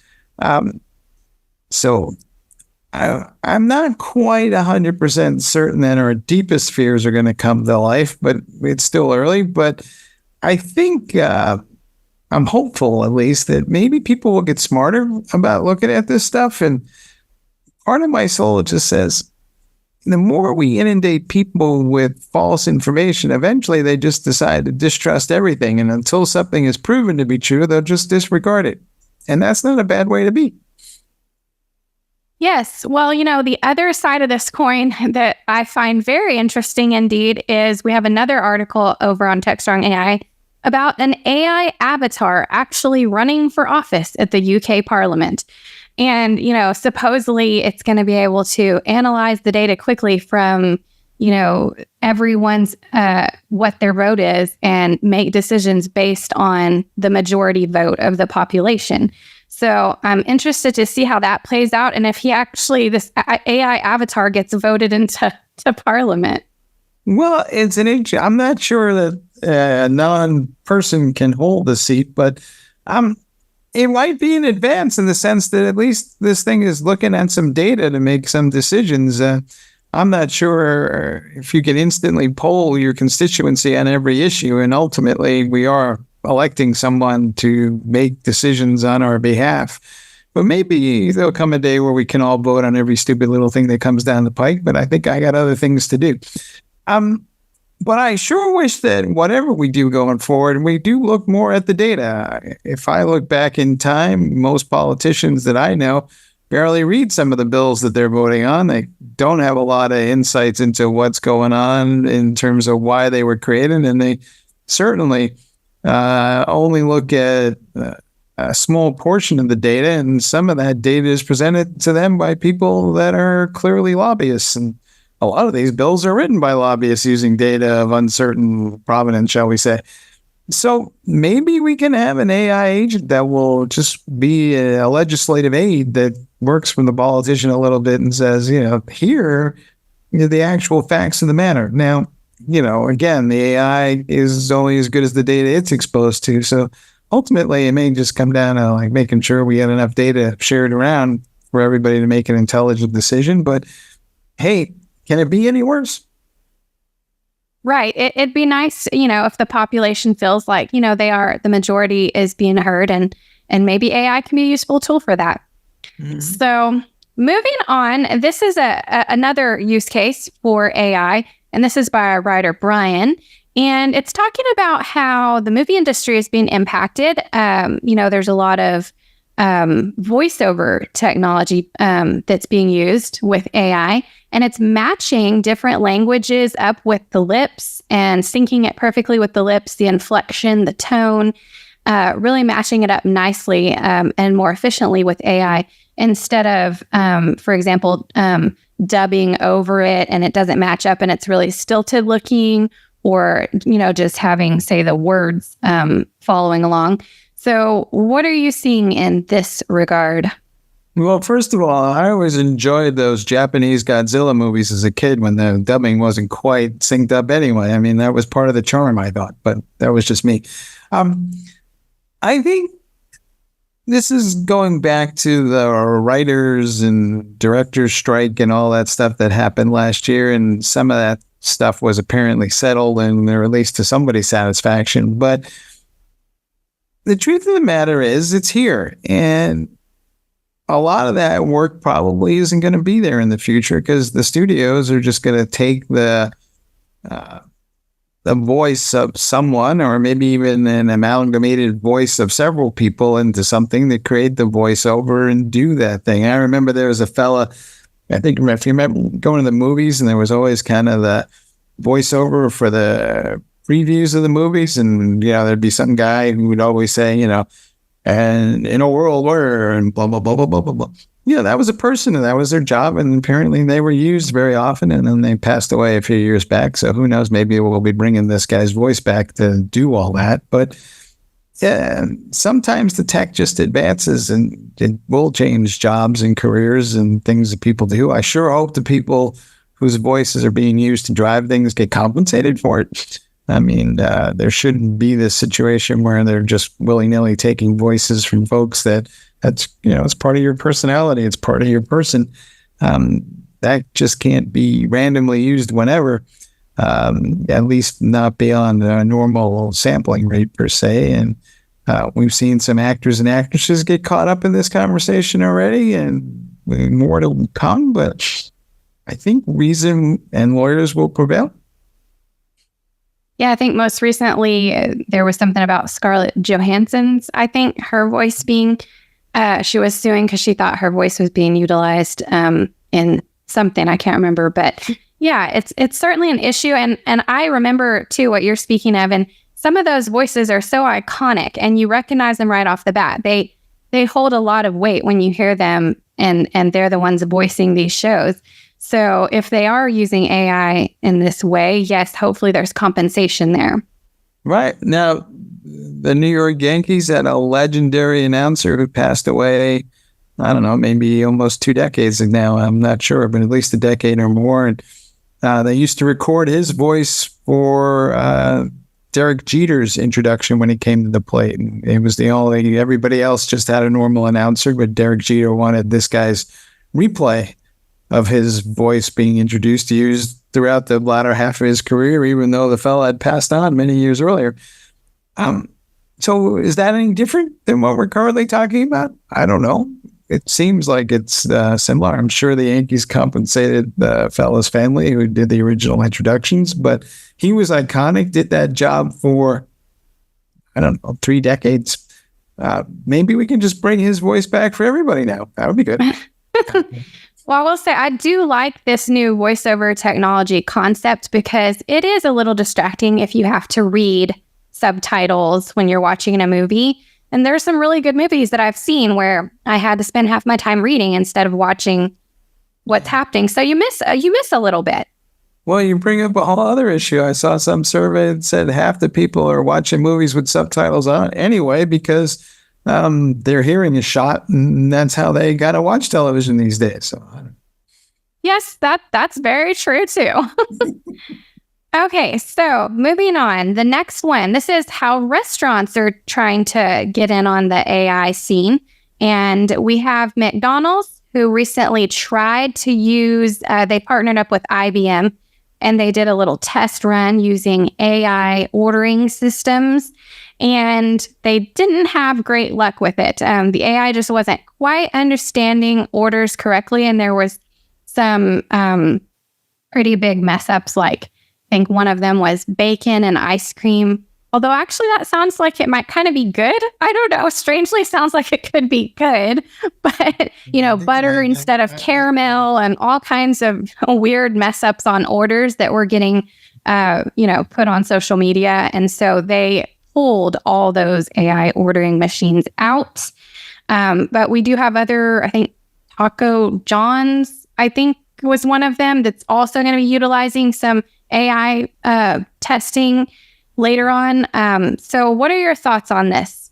Well, this stuff is coming for sure. And part of the issue, frankly, is just that these fast food restaurants can't hire enough people who want to take those jobs, right? I remember working in one of those in college many, many years ago. It's not a lot of fun. It's just kind of like, it's really greasy back there. Let's put it that way. So it's still early days, though, and I got a feeling that sometimes we test things at a broader level of scale than maybe we should have. So maybe this was a proof of concept that got a little bit out of the box too soon. I would also note that these restaurants, when they put in these kiosk systems and whatever else, they're not great experiences to begin with, even before AI. I just feel like they don't really think it through in terms of how these things are going to be used by normal folks. And half the people I notice when you go in those restaurants, half the people avoid those kiosks and want to go talk to the human cashier because they can't figure out the menu flow and what they're supposed to order, and then just kind of throw up their hands. And it seems to me the older they are, the less likely they are to want to use that kiosk or engage with the machine, because sometimes it's just simpler to look at somebody and say, I would like a Big Mac. I don't need $10 million worth of technology to handle it. Yeah. Here's my opinion on it. It is not easier. It is not a better customer experience. I have gone into several of these restaurants. I have tried to utilize the little digital touchpad and order instead of talking to somebody. First of all, it's weird because there's literally people standing there at the counter that you could go over and talk to. But instead, you have your back turned to them and you're sitting there spending like 20 minutes going through all the different choices and adding and subtracting everything till you have your order just right and then submitting it. It is utterly ridiculous. It takes way longer, it's harder, and it's awkward. Especially, I think I went into a Wendy's the other day and that ordering pad was literally on the counter where people actually are working there at the counter, but you're supposed to enter. It was just weird. Okay. Yeah. And what's even more troubling still is the line behind you is actually longer than it was if you were talking to a human. Yes. It's very strange. And nobody knows what to do, whether to use the ordering tablet or go talk to a person. So everybody's just scrambling and looking all over the place. Where do they go? It's just not working. All right, we're telling the restaurant industry, go back to the drawing board. It's not working. Now, what I do think is pretty cool is the little AI robots that they're starting to use in certain restaurants to, go around and deliver condiments or, see if you need anything extra and things like that. That's useful and probably efficient. Yeah, I see those robots on college campuses delivering pizza all the time. And yeah, the kids seem to really like it a lot. Then again, most of them haven't left their room in 3 days either, so who knows? Yeah, but those are cool. I could see that going somewhere. Okay, so next is, so Hewlett-Packard launched a managed AI infrastructure service, and you were covering that. Can you share a little bit more? Yeah, this is an interesting idea in the sense that it's a managed service that will stand up the infrastructure you need to roll out your AI models or build or train or whatever you want to do. Largely designed for on-premise environments, so it's really a managed IT service. But HPE will set up the infrastructure, including getting all the GPUs and provisioning all that stuff for you, and then manage that remotely. And I think it's going to be an interesting question. This concept's been around for a while, but with the rise of AI, I think a lot of organizations are going to take a moment and do a gut check and say, to what degree do I really want to manage infrastructure anymore? Or do I want to just rely on a service, which is really no different than a cloud computing service? And, as long as I can figure out the math on the economics of that, but I think when a lot of organizations look at the total cost of this next round of infrastructure, which is going to be expensive, GPUs are just not cheap, plus all the people required to manage all of that, more people are going to decide, hey, you know what? Just rather take what resources we have and use it to build software and do the fun stuff, because the underlying infrastructure stuff, it's a means to an end. Yes, and you're absolutely right. You only have so much manpower and so much time. So how are you most efficient? Yeah, we'll see. I know there's a lot of folks out there that make their living managing servers and infrastructure and working through all these data centers, but I don't think those jobs are going away. I just think that the people they work for are going to be different. They're going to be more like HPE or Dell or wherever else is it going to be. Mm-hmm. Absolutely. And let's see. Also, coding in the age of generative AI. We have an article. This one's on DevOps.com, and this is about Mend.io adding tools to detect the presence of generative AI. And then on Techstrong AI, we have an interview with Peter McKee, talking again about clean code and using tools to make sure code is clean. And so what are your thoughts about the accuracy of that? And what are you hearing from business leaders? So all of this is going to come to a head real soon. I think what's going on right now is developers who are hard-pressed for time are using Gen AI tools to help them write code, and they're doing it increasingly so. And they're not always testing it. In fact, they're rarely testing it. And they're not much inclined to actually worry about if there's vulnerabilities in there. And all this code is now starting to move through these DevOps pipelines and finding its way into production environments eventually. And we could have a major problem down the road when it turns out that that code is either deeply flawed in the sense that, A, it may be very expensive to run because it's inefficient, and worst case of all, it may have a vulnerability that is known to everybody but just didn't get caught, and the bad guys are going to exploit it, and it's going to be more trouble than it's worth, in the sense that we will spend more time troubleshooting all this code that we're standing around going, isn't this an awesome gain in productivity? But it's not a gain in productivity if we wind up spending an inordinate amount of time cleaning it up later. And especially if there's a security issue, that winds up being more costly than anything we would have potentially saved in the development side of this equation. I think we need to have, an honest conversation about what's going on with this stuff, and how we're going to use it and how we're going to review it. I'm not saying we shouldn't use it, but I am saying that our existing processes and workflows for how we manage software supply chains are not up to this task. And so it's time to kind of sit down. And the first step is what Mend.io was talking about, which is just identifying what code was actually written by a machine. And then the second step is what your interview was talking about, is just making sure that the code is actually clean as it should be. Putting more substandard code into production environments is a step backwards, not forward. Yeah, absolutely. And we do have to find a solution. And of course, the humans are not going to just be able to cover all of it. They are going to have to use tools, and AI is probably going to be the solution to augment this process. But, it's going to be a process. Yeah, we're definitely going to use AI tools to investigate the AI code, right? There's just no ways around that. But right now, we have more tools for the creating of the AI code than we have AI tools for managing that process. So I think we need to kind of take a breath here and say, wait a minute, when exactly are our pipelines going to be AI enabled enough to reliably manage all this code moving through these pipelines generated with the help of AI models? And you could argue that the cart is way in front of the horse here. Yep. Well, that brings us to the end of our list. So do you have any final thoughts for our audience today?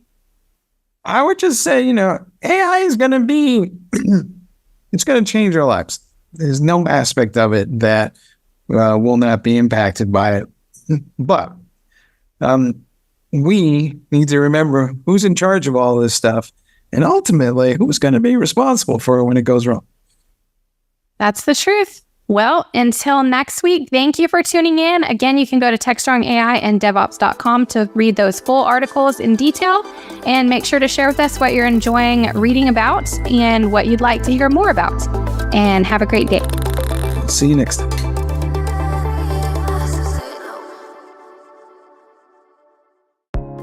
I'm Bonnie Schneider, sustainability contributor to the Techstrong Group.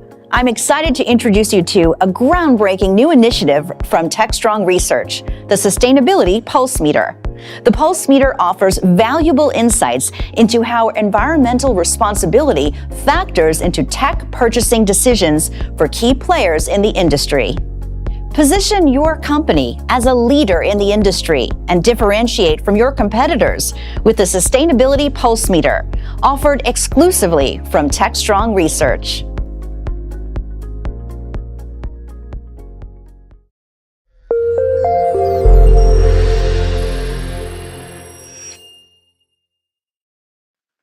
Welcome, everyone, to the Artificially Intelligent Enterprise Online.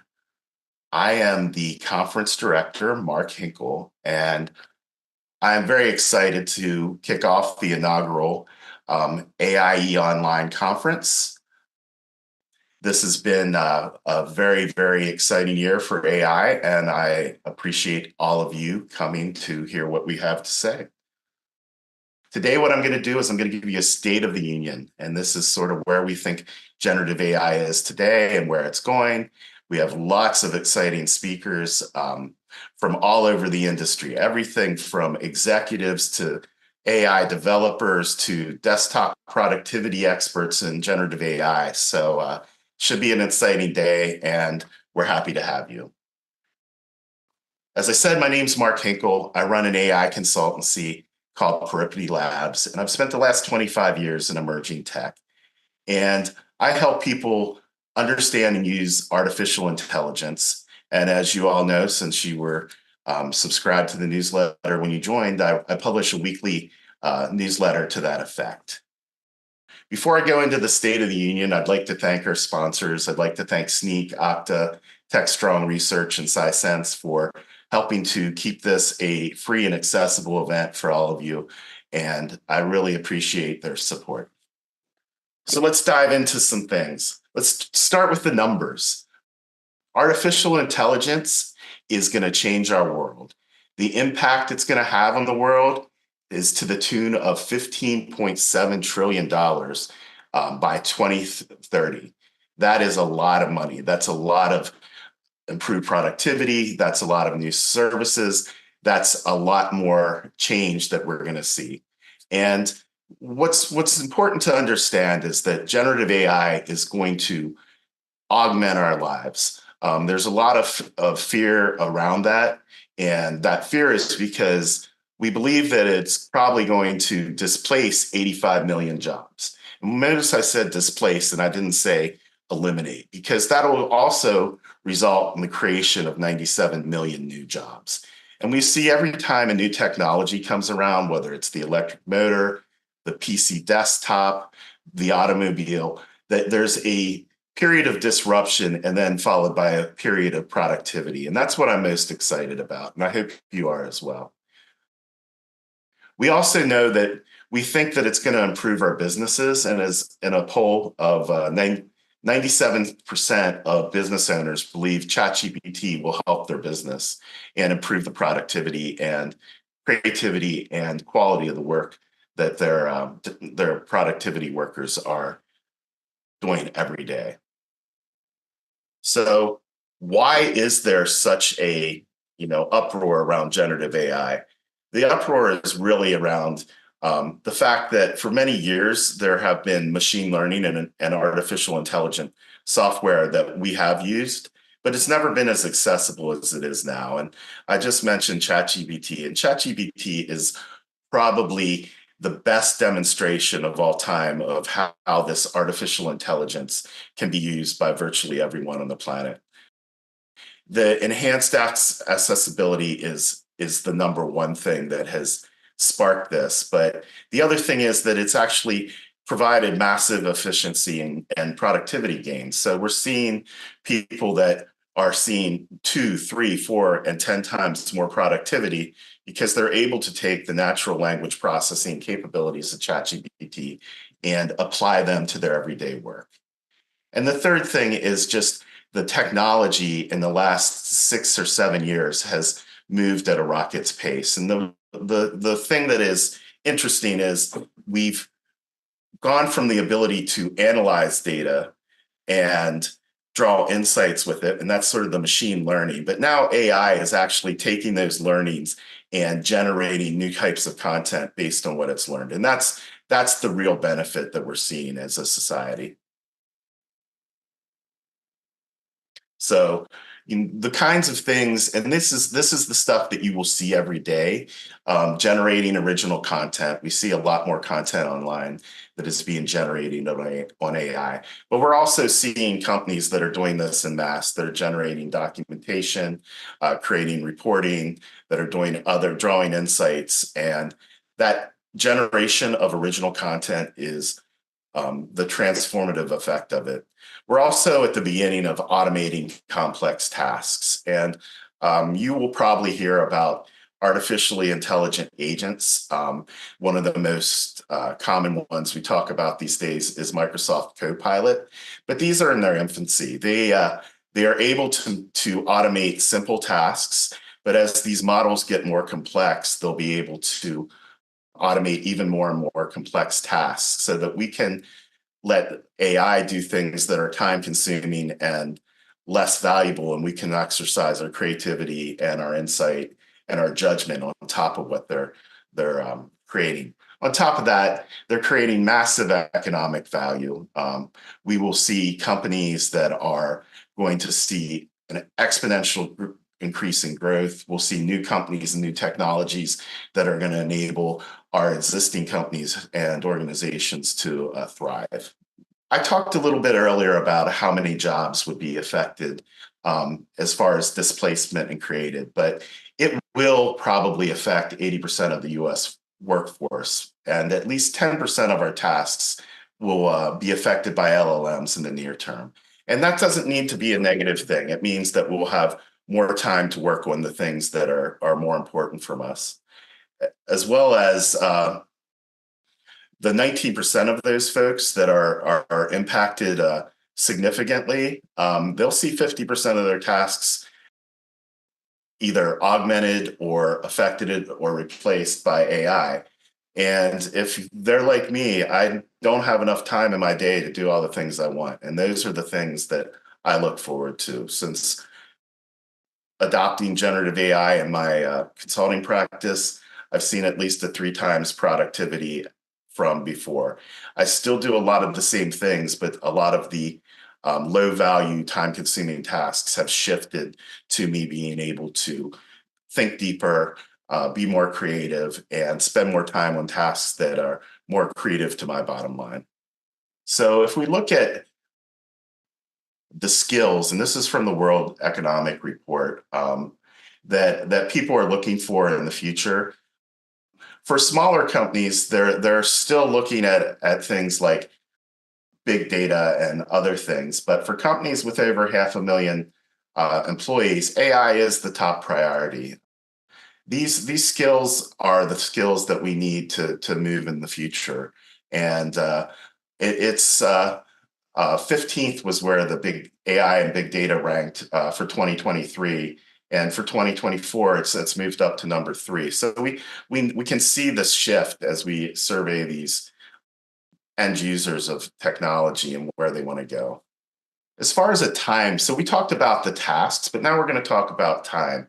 And time is our most valuable asset. That time is where we spend creating new products, where we're talking to customers, doing all these sort of things. And of the working hours, 40% of our working hours across industries are going to be impacted by generative AI and large language models. And large language models, we'll have many talks today that'll dive deeper into that. But the number one thing that you want to remember is these large language models are like a librarian that has read every book in the library.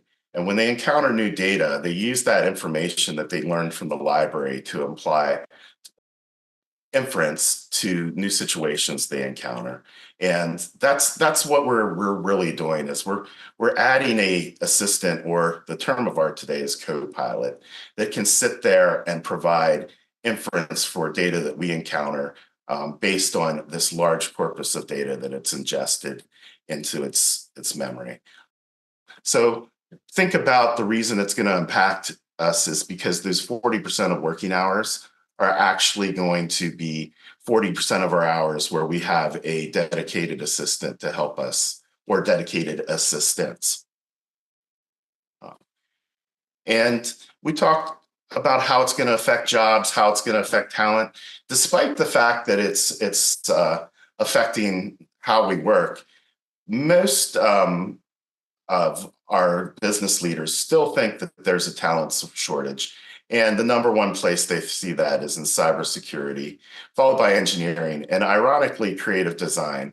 And that's one of the areas where there's been a lot of debate is, will AI try and replace our artists and our musicians and our writers? And I think the actual answer is that these models are additive to their capabilities. I still think that human creativity, the insights we draw, the judgment we exercise is going to give the human side of things an advantage. We're just going to become more productive, more efficient.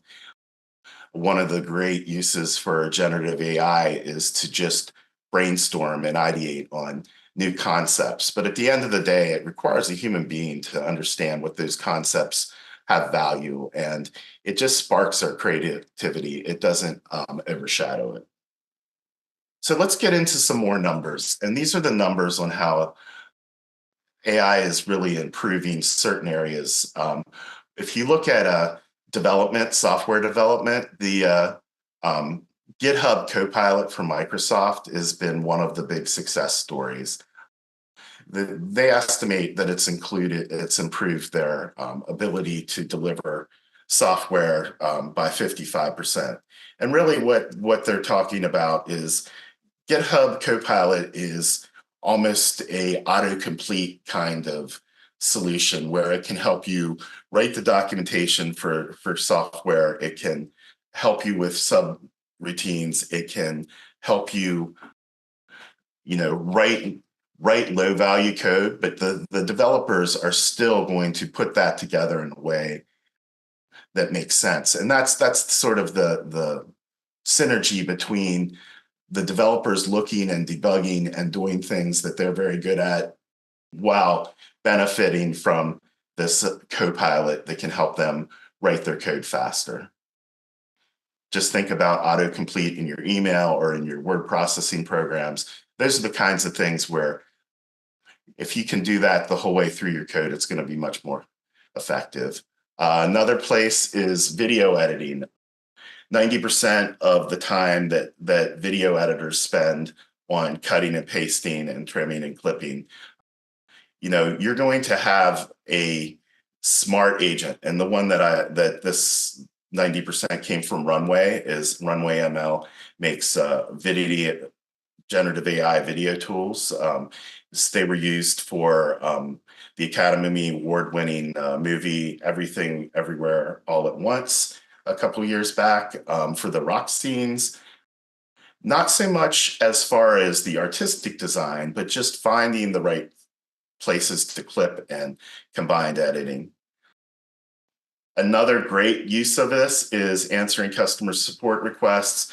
We've seen as much as 45% reduction in human answered support requests, because a lot of those support requests are just queries for information. So if you look at the support agents that are on websites today, you're going to see them become more and more adept at discerning what the question is and giving them better answers. And that's really allows you to use your human power to do the soft skills, de-escalate customer support requests, make them much more effective. And finally, we saw 79% higher quality in AI chat-rated physician responses. And I don't think that this is all information from Cotu, which is a private equity and venture investor and surveys they ran. But what they're seeing is that these chats are able to provide more time with the patient and help to discern what all the symptoms are. So you still need the physician oversight, but part of the discovery of ailments and symptoms can be offloaded to a smart AI doctor's assistant or doctor's co-pilot.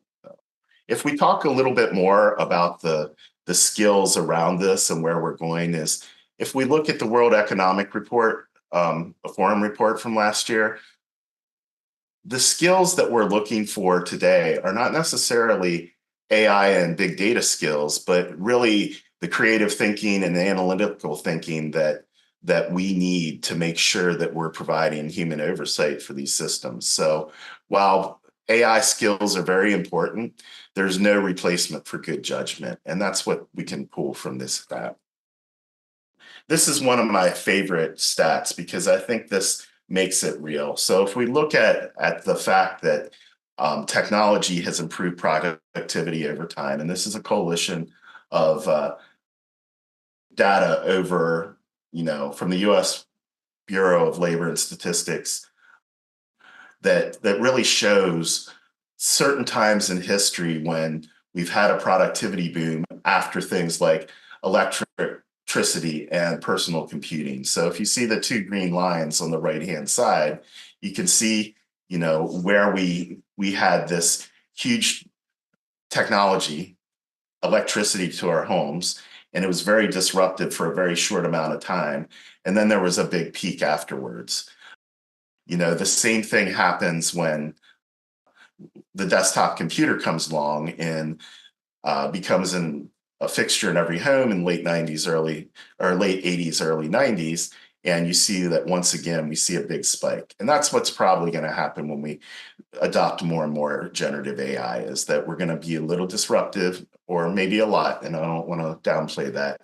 But as a whole, it brings a huge impact to the productivity of our society. Without these improvements in productivity, we would have had greater poverty, less food security than we do today. And those problems haven't been solved, but honestly, they're quite a bit better than they were centuries ago.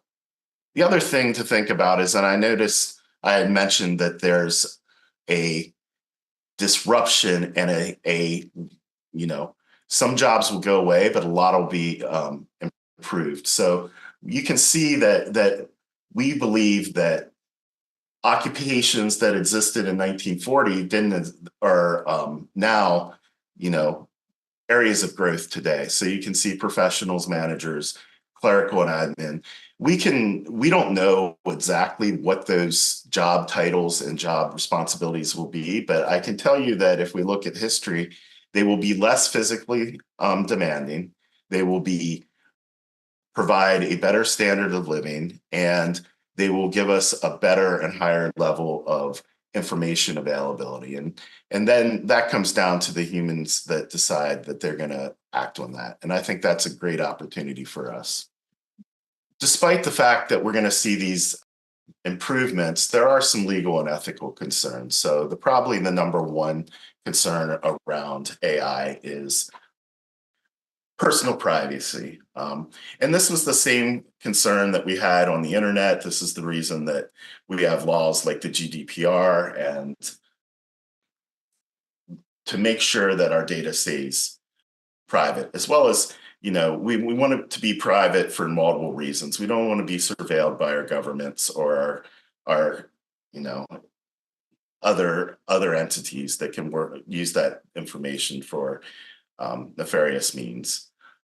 The next thing is bias and discrimination. And, we train these models on lots and lots of data. And historically, some of that data may have been biased towards certain groups. So as we train these new models, we want to make sure that we evaluate the data so that it becomes a fair and ethical framework. So you want to make sure that things like your loan applications at the bank are judged based on merit and not on any demographics. We don't want to discriminate against any groups. And there are tests that the machine learning community have put in place for many years that will help decide and inform whether or not the outputs of these generative AI systems are fair and biased. So along that same line, that also we want to make sure that we're inclusive, that we're making sure that people have access to these new tools.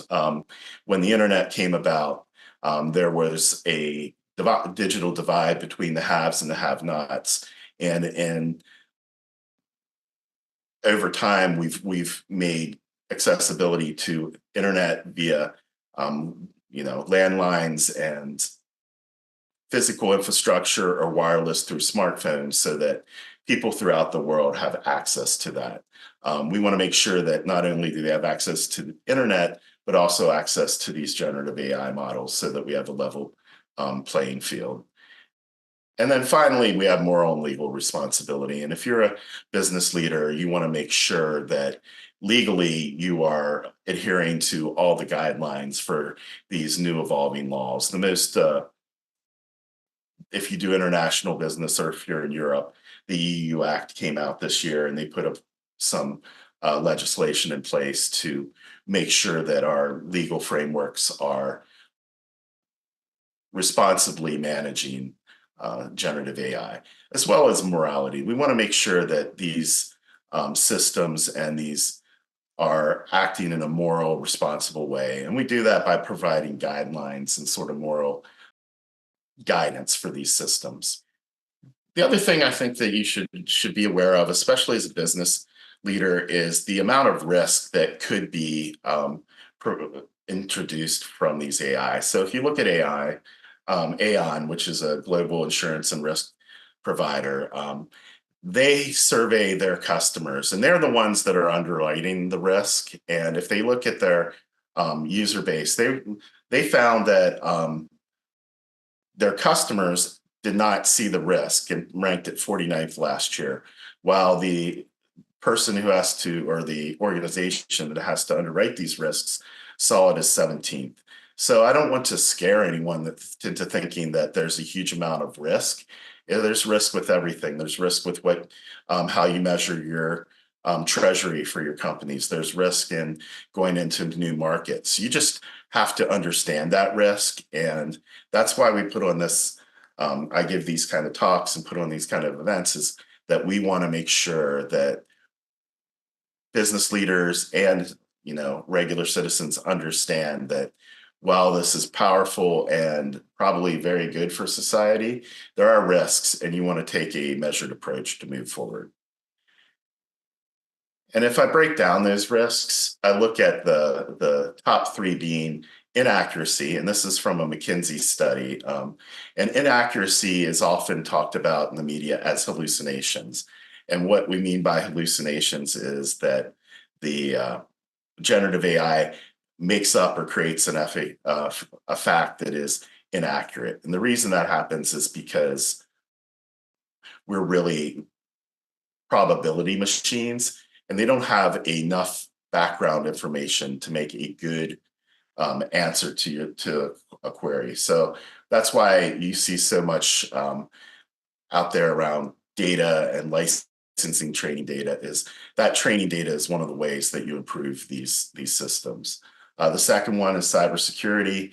We're just increasing our attack face. It happened when we became a more connected society, and it's always going to be us versus the bad guys or gals. And it's just not anything that's going to slow down, and it's inherent in any new technology. And the third thing, and this goes back to the training data, is IP infringement. Are we using data that we are using responsibly and with the appropriate legal permissions to train our models? So that leads us to the big question. If everyone is using artificial intelligence, how do you gain a competitive advantage over your competition? And that's really about the data. And data is the new oil. It provides the ways for these machine learning systems to make better decisions, to create new products. You'll see this whether it's in medical research or financial industries or a variety of other places, is if you have data and that data has the distillation of how your business functions, you use that data to actually improve and learn and then draw insights for you to grow. The other thing is we have lots of data that we're unable to access, or not unable to access, but don't have enough resources to access. So according to IDC, 90% of all data is unstructured, and approximately we only use 60 to about 60% of that one time, and then it goes into data warehouses. We don't use it again. The ability to have these automations that can draw insights from our data that we don't get to is a huge advantage. And so that's what one of the things that if you have data from your organization, historical sales, all sorts of industry data, that's the kind of data that you're going to use to inform your own enterprise GPTs or enterprise generative AI systems. And what you'll be doing is you'll use that data to improve your personalization for your customers, for your employees, to make them more productive. You'll feed it into AI models, either ones that you build and host and tune, or through the ones that are hosted for you. You'll be able to do automation that you can be data-driven. A lot of companies like to say we're a data-driven company, but they're not an automatically data-driven company. As I mentioned earlier, we're gonna get better insights because we'll have, more intelligence applied to that data.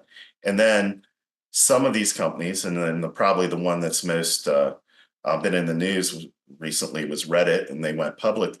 They've licensed their data to Google and allows them to Google to train their models, and they're doing that with Google's permission. So that's great.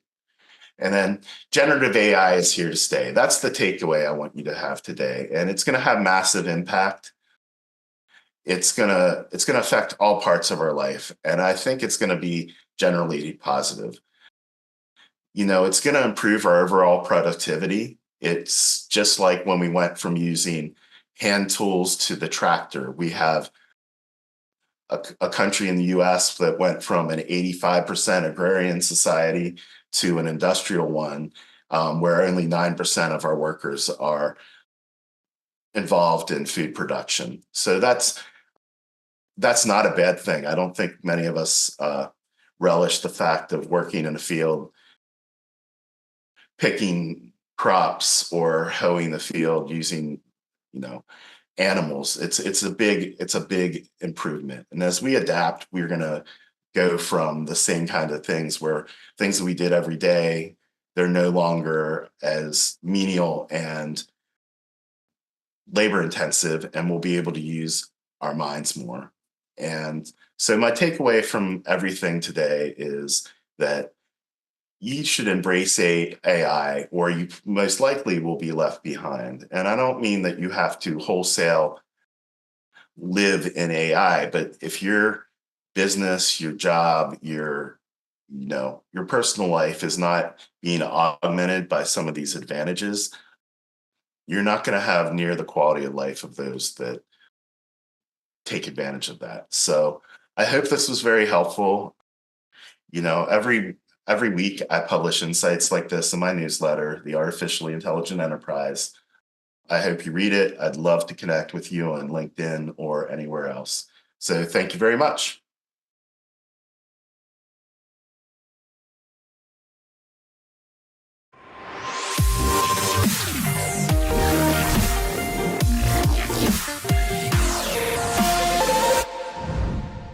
Hello, and thank you for joining us at the 6.5 Summit AI Unleashed. Welcome to the session, Delivering Practical Applications with AI. I'm Paul Nashwaty, practice lead for the application development practice at the Futurum Group, and I'm excited to introduce you to Andy from Twilio. Andy, would you like to introduce yourself? Hi, Paul. Thank you for having me. Yes, my name's Andy O'Dower. I'm the VP of Product for Voice and Video here at Twilio. Andy, welcome, and it's exciting to have you here. So Twilio, let's tell the audience, what's Twilio and why should they care? Sure. So Twilio is a customer engagement platform founded about 15 years ago from really the invention of what we call CPaaS, Communications Platform as a Service. That's really how the company really started, is abstracting away all of the complexity and fragmentation of telecom so customers can communicate via voice, messaging, OTT channels, email, video, every channel that might arise where really a business needs to communicate with consumers. So now we're a global company, over 300,000 customers, building on all of these channels, created really this CPaaS category through acquisition, acquired a company called Segment, which is key to our data strategy to power really where we're going is the next level of customer communications, where we see this blend of communications, best-in-class, world-class, global scale communications channels, along with data to really power more personalized, more effective communications channels. And then you mix in all the advancements with AI, both AI in-house at Twilio and also with partners as that landscape changes to really bring what we call a trifecta of data, communications, and AI together to really move even beyond CPaaS where we've been into new levels of customer engagement to be more effective for customers and consumers alike. So it's been a really adventure. I was a longtime customer of Twilio for many years before joining Twilio on the product development side. Eddie, it's really great to have you here because, last week or so, I was in person with you at the Twilio executive event. Lots of activity going on there, lots going on with what developers are working on, the market efficiencies of what we're seeing in the market. So there's a lot happening there. But, let's jump right into that first kind of question and think about how we want to answer this for the audience. When we're looking at investments, right, and we look at AI at every layer of the stack, we're seeing that we're talking about AI to production and customer facing, particularly Gen AI, and when things get real, right? How do you see a lot of this hesitation due to security and compliance? Sure. I think there's no shortage of amazing new updates of language models and developments in AI, as well as, like you said, investment up and down the stack from the hardware layer all the way up to SaaS apps and things that are even wrappers on top of LLMs that are getting massive amounts of funding. But there is the difference between that and real customers solving real problems out in the real world. And those areas around security, compliance, those starting to get into new territory, especially with generative AI. You might see a case where we have many customers, hundreds of customers live with a variety of capabilities that we've offered. And we think that Twilio is in a unique position where you think about, how do I apply AI to improve a consumer experience? I can use generative right out of the gate. Maybe I can deflect some calls and I can stay out of introducing all of my consumers' data into the mix, all of their usage data, all of that type of data that Segment at Twilio has been prime time for really activating that data to improve the outcomes. So you do get that apprehension of, but then I unleash it into the wild, out in front of my customers. What might go wrong? What other data do I need to bring into this virtual agent, for example, to make it smarter and better and faster, but not introduce security risks? So we've taken a couple approaches. One is transparency. So we've launched what we call even nutrition facts, like quite literally took from a transparency construct that exists out in food of labeling what is in my food, what is in my AI, what models is Twilio using at what layers of the stack, what data am I sharing to those models at different layers of the stack to get the outcome that I want. So I think first things first is you have to have that transparency to be able to then get the trust of your customers, to be able to not just engage at these early stages, but then to unleash it out into the wild so you can avoid those things that you see in headlines of hallucinations or leaking of customer data out to a bot that you didn't really want to leak out to a bot, those types of things. So we think that transparency is key, and we've introduced a whole trust center and trust layer at Twilio as well as because we've had many customers in large variety of industries and healthcare and financial services that even in communications, they need to trust Twilio with that. As we layer on the AI piece, we feel like that transparency of what's under the hood, of what's happening, is a thing that builds trust, and at the same time controls and visibility and analytics and insights. So when you do unleash these out to end consumers, you can quickly have a feedback loop to improve those types of interactions and capabilities. Yeah, I like the way you're addressing how you're helping the customers solve their problems. You know, one of the things we're seeing in our research is about 9 months ago, I ran a study about using AI in production workloads, and we found that 18% of the respondents indicate that they were using AI in their production workloads. But then I reran the study 9 months later, right? So now, currently. And we see that 54% of organizations are running AI on their production workloads. So it is happening. It's happening really fast, which is interesting to me, because when I think about it, and actually from our briefing, we were talking about the impacts of using tools and acceleration of these at production workloads. How are customers measuring their success? Sure, it's a variety of ways. I think when you look at in some of the automation categories, for example, many of our customers have over the years built up bots using predictive AI for handling all sorts of customer support. How do I handle hundreds of thousands of customer support inquiries?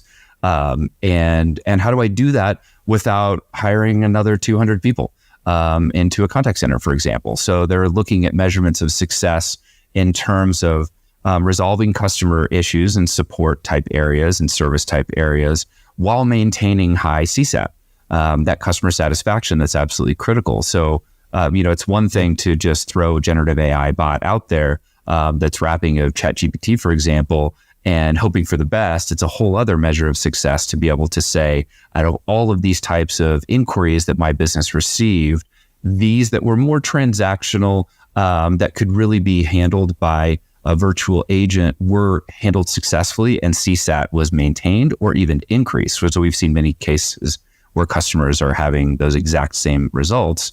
So that's one way when they look at it. Another way is, I have all of this data, and I know they're in all the communications that I have back and forth across all channels. How do I turn that into actual structured data so I can learn from it too? And then learn how I might even optimize a virtual agent, for example. So, we have products like Voice Intelligence that we launched that will be in general availability here in a couple of weeks, where we have hundreds of customers automatically, securely recording, transcribing, doing language analysis on all of their calls. So they're turning that into very structured data that they can then use for analysis to improve an automated process, and then know where their products might need improvements and where their competitors might get mentioned. And so they're really getting that analysis served up on a silver platter, if you will, from previous just mounds of data, so that they can improve their processes in that way. So it really falls into those kind of make money side of the house and the save money side of the house. Both need to be secure, and we're trying to look at that communications and unlocking that data, putting enhancements on top of it with AI, using an AI as a tool so they can drive outcomes like that. No, that makes sense. And, it sounds from the productivity gains and the savings, but also the differentiation of making money really does kind of play into, the measurement of success.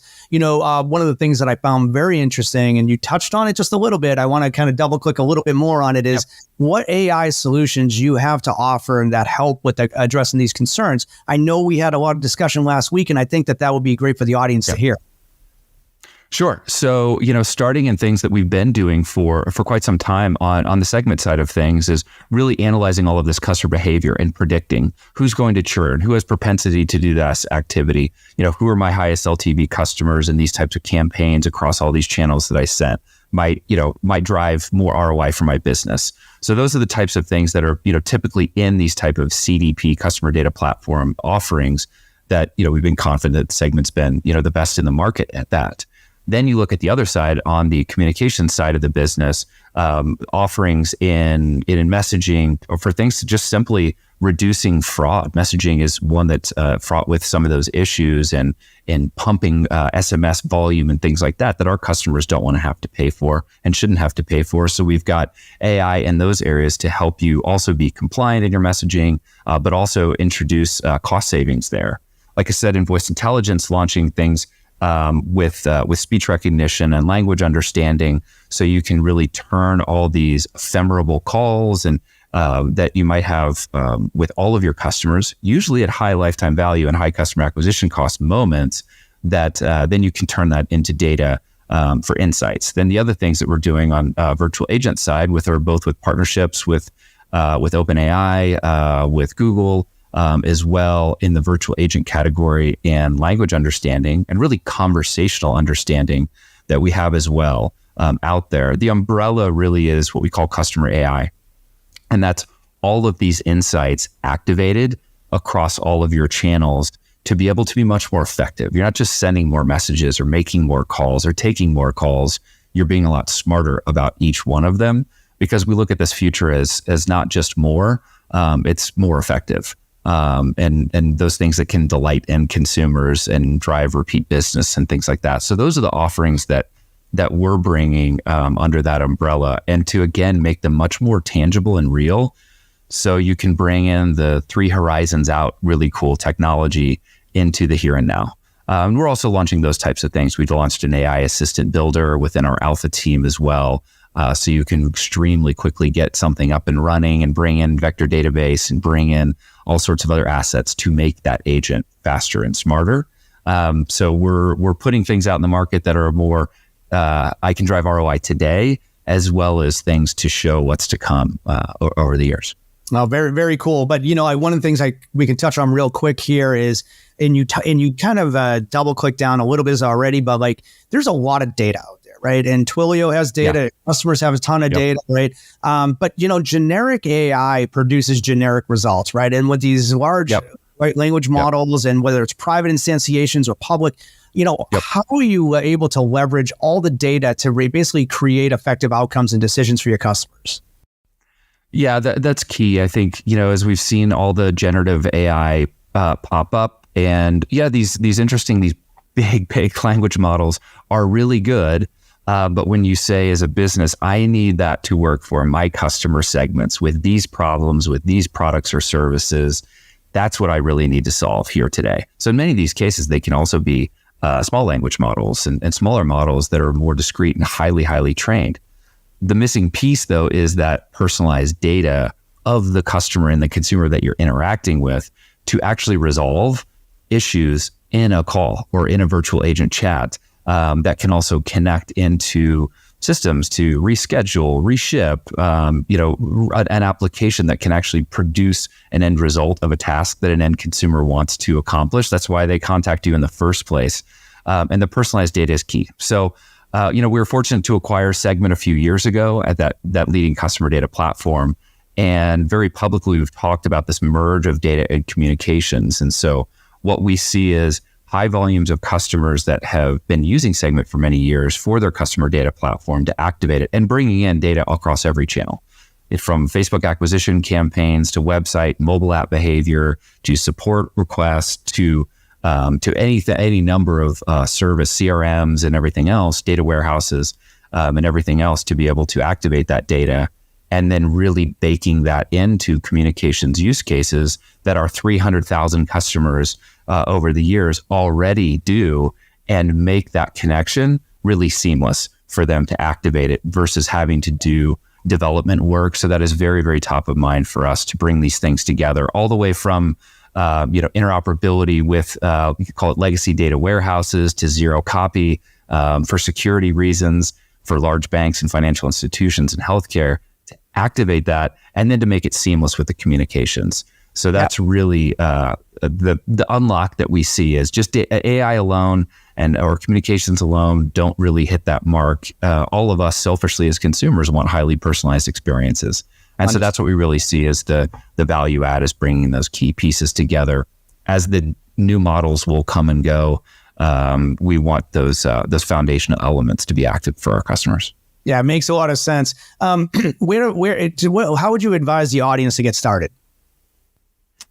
Sure. I think, just to learn, going to Twilio.com and looking what we have, very, like I said, we've got over 300,000 active customers, 10 million developers. We've really put the emphasis on the ability to get started and see that magic moment, that aha moment with Twilio, with just quickly and easily signing up and connecting these things and getting a proof of concept out in minutes rather than days and weeks. And so, coming into Twilio, you as a customer can automatically quickly try things and then do a pay-per-use model, and it's usage-based. So you can get started and ease into it and then quickly scale. So, we looked at, we're the partner that you can scale globally with as well, not just easily get started. So that's where I'd encourage you to go, and you can learn a lot more about what we're doing, the offerings that we have, both live right now and things that are coming. And, you'll see more and more from us over the coming months in this space. Great. Thank you, Andy. Hey, I want to thank you for your time today. I want to thank you for your perspective. And I know it's just the tip of the iceberg here. Lots to think about, lots to consider for your organizations. I also want to thank the audience for attending our session today. It's been, there's a lot of data here, a lot of information, and a lot to consider. Go to Twilio.com or thefuturumgroup.com for additional information. Thank you very much and have a great day.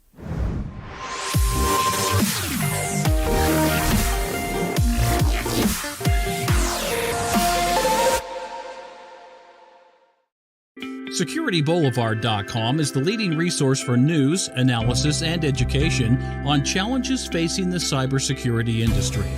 SecurityBoulevard.com covers all aspects of cybersecurity, including data security, DevSecOps, cloud security, application security, network security, security threats, and more.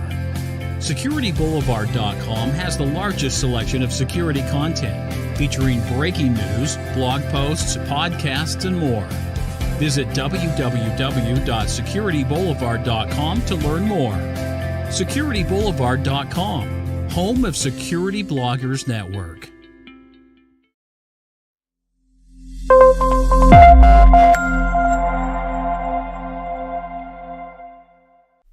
Hey everybody, and welcome back to Techstrong Unplugged. This is episode 8 of our series, and I'm your host, Natan Solomon. On Techstrong Unplugged, we dive into all things tech and get people up to speed with everything happening across the industry. Recently, our co-host Cassandra Chin went to the Great International Developer Summit, also known as GIDS 2024. At GIDS 2024, Cassandra sat down with Ken Kausen, who is a seasoned software developer, educator, and author of 6 books. Ken dives into his approach to education, and he emphasizes the importance of hands-on experience, test-driven development, and engaging with open-source projects.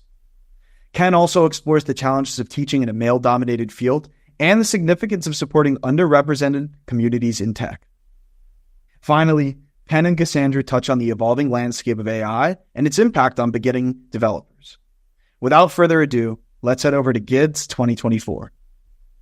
Welcome back to Techstrong Unplugged. I'm your host, Cassandra Chin, and today we have Ken with us here today. Do a brief introduction. Oh, you want me to do it? Yeah. Okay, I'm a one-person company, software developer. I mostly teach technical training classes. I've been doing that for about, almost 20 years on my own. But I also teach in academic circles. I'm a professor at Trinity College in Hartford, and I've been a speaker and author of 6 different books, now working on a 7th. Anything else you want to know? That's a lot of books you've written before. Well, just to tell you, I didn't write my first book until I was actually 50 years old. So it's never too late. Don't think if you don't get it early, you still have an opportunity to do it. The economics of technical book writing, by the way, if you were to buy one of my books, I can buy a cup of coffee, but not at Starbucks. Not at Starbucks? Finance, no. Are you sure it's even a cup of coffee? Probably not, but I could get it somewhere, Do you want to talk a little bit about your values on education and... Well, my whole career since I moved to IT has been based on the idea of teaching training classes and passing on what I've learned to other people. In fact, it's kind of a personal mission statement, I guess, is that I really like learning new things. I like working with it. I don't feel I have to be the person who invented it. I just want to learn what's been done and what the cool new toys are, and then telling everybody about it, passing that on to others so that they can take advantage of what I've learned. So that to me is fun, to experiment with the new toys and then say, hey, look at what you could do with this and look what you could do with that. So that's really behind a lot of the speaking and the writing and the blog or the newsletter or the YouTube channel, all of it. So you don't feel like you always have to be the one to create that technology yourself? I actually don't even really enjoy that as much. I mean, I did that. I was a research scientist prior to being a developer. And, all the easy problems have been solved, so you're always working really hard and you always had to get funding and things like that. I never liked begging for money. No, it's more like I like learning, and therefore I would, like in the Groovy community, I used to make friends with the core team members and then see what they did and go, oh, cool, then I get to play with it. It's like they're making the toys I get to play with. And the Java world is like that now. That I enjoy that much more than making the actual toys. I like playing with the toys. How do you balance, showing off the toys? Because you're not the one who made it, so you can't take credit for it. Yeah, right. No, I mean, I do have to, first of all, to figure out how to work with them, I do tend to focus on the test cases. As the better the developer, the more tests they write, and the high quality tests will show you how the developer intended for the toy to be used. It'll give you the sense of it. The release notes will explain what they were after. So I'm mostly focused on what we actually have, the documentation, the tests, and if I still get stuck and I don't know what to do, most of them are more than happy to share that information. You just contact them and say, hey, I'm writing this up. I want to advertise. It's a way of participating in open source as someone supporting the developers without competing with them. I mean, I'm not unhappy that they did it and I didn't. What did this mean? What was that for? How do we use that? They generally welcome questions like that as long as it's not, yeah, I don't know how we do that. Have you ever heard of the saying, test twice, code once? It's an old cliche, right? And it's based on measure twice, once on manufacturing. I don't know. I'm not great at doing pure test-driven development. I do agree that you never trust a test you haven't seen fail. You have to see it fail. Otherwise, you could wind up with one that passes all the time, doesn't test anything. But I tend to follow, instead of pure TDD, I tend to follow what I call GDD. So instead of test-driven development, I do what's called guilt-driven development. If I write code that hadn't been tested, I'm worried about it. I feel guilty until I put a test. I really like that saying. Feel free to take advantage. Guilt-driven development. Yeah. I mean, I like JUnit, of course. I like AssertJ. I think that's a really good testing library. I like property-based testing with JQuick as a way to find out the boundaries of what works and what doesn't. So I'm a big fan of that. I use tests and Spring Framework tests all the time. Testing to me is otherwise I just am worried that I'm wrong. I mean, how do you know you're right unless you have a test to show it? I think that's really great to value testing. I'm glad. I mean, I never understood developers who say they didn't want to test. I feel I code a lot faster if I have the tests. And of course, now with the AI tools, they can write a lot of the tests for you. You just have to check and make sure that what they're generating makes sense. But that speeds up the process, and that also gives you the confidence and the freedom to refactor. You have to be careful that the tests don't overspecify how things are done, that they're just testing what to do. Because if they overspecify the how, then you're locked into a particular implementation. You don't want that. You just want to test a high-level use cases. What is this supposed to do? And I go from there. I wrote, one of my books is on the Mockito testing framework. How do we use Mockito? And I think I'm doing a talk on that on Friday, on how to use that to make mocks and stubs and spies for your classes. You mentioned how you're at this stage in your career where you want to really pass on your knowledge to the younger generation. Absolutely. I think that's really important, especially because the AI tools are going to possibly be a threat to a lot of the beginner developer jobs, because the AI tools can do a lot of routine stuff well. And a lot of early developers in their career learned how to do these things on the jobs that were fairly routine. It's important that I try to make sure they know how to do these tools. I do enjoy teaching the more advanced classes, frankly. I get tired of teaching intro Java again, But in general, I'm at the stage in my career where, I've kind of achieved everything I was looking for. I've been very fortunate. But it's time to pass that on to the next generation, and especially for, women and underrepresented minorities. People who have not had the same opportunities. I at least have benefited from that. I'm an old white male. What are they going to do? That I'm not. The barrier I encounter, by the way, is age issues, because this is a very young community, right? Yeah. And if the average age of developers is like the late 20s, early 30s, and I walk in there, people worry that, is this a curmudgeon who's just going to say, it was so much better back in my day, and all this new stuff is awful. And I don't know. I have to convince them that I have something to contribute. But that takes me 5-10 minutes. I can get there. Whereas I don't have the actual disadvantage that a woman or an underrepresented minority might have to overcome just to be heard.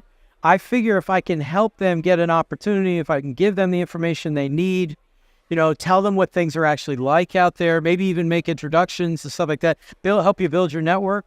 Yeah, I really like that. I'm glad, because I don't want to take all these other jobs. I want to help somebody else get them. How do you actually reach these underrepresented communities? That is actually tough, because we are a very diverse crowd internationally, but not, we're very male dominated, as you know. It's kind of ridiculous.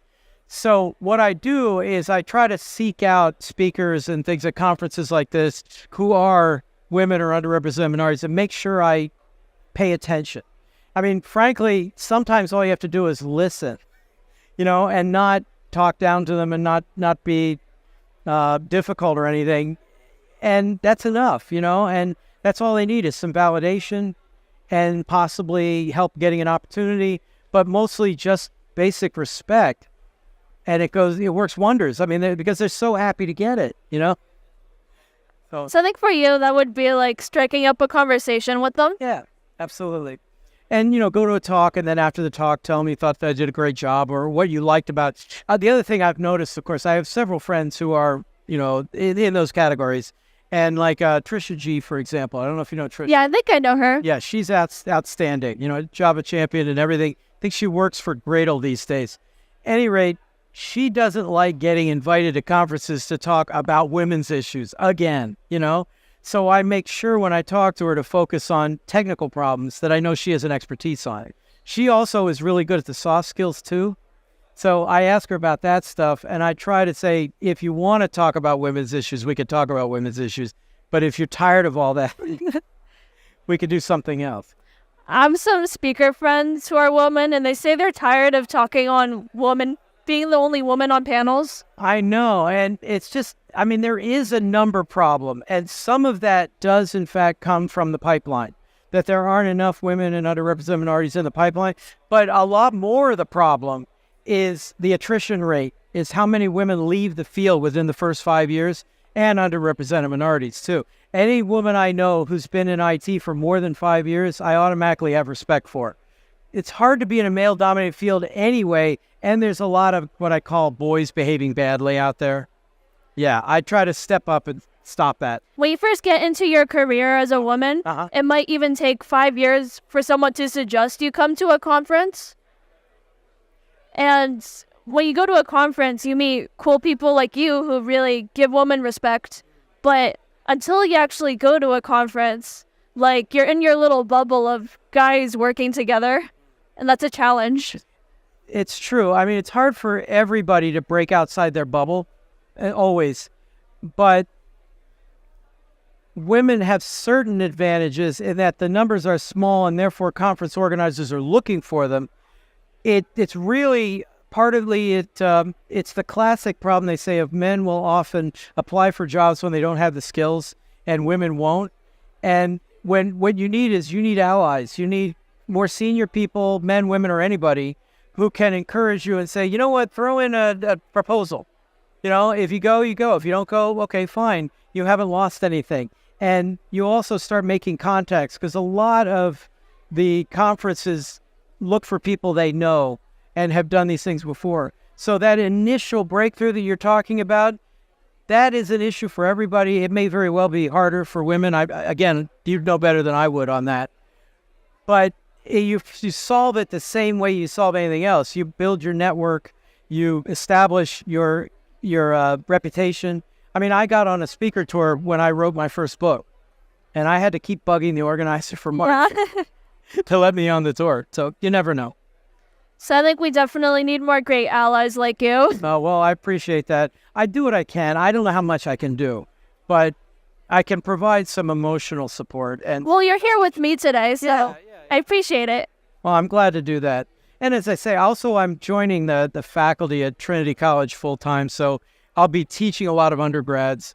And what I try to do in my class is to say, look, let's not worry about what's in the textbook. This is what's going on in the community right now.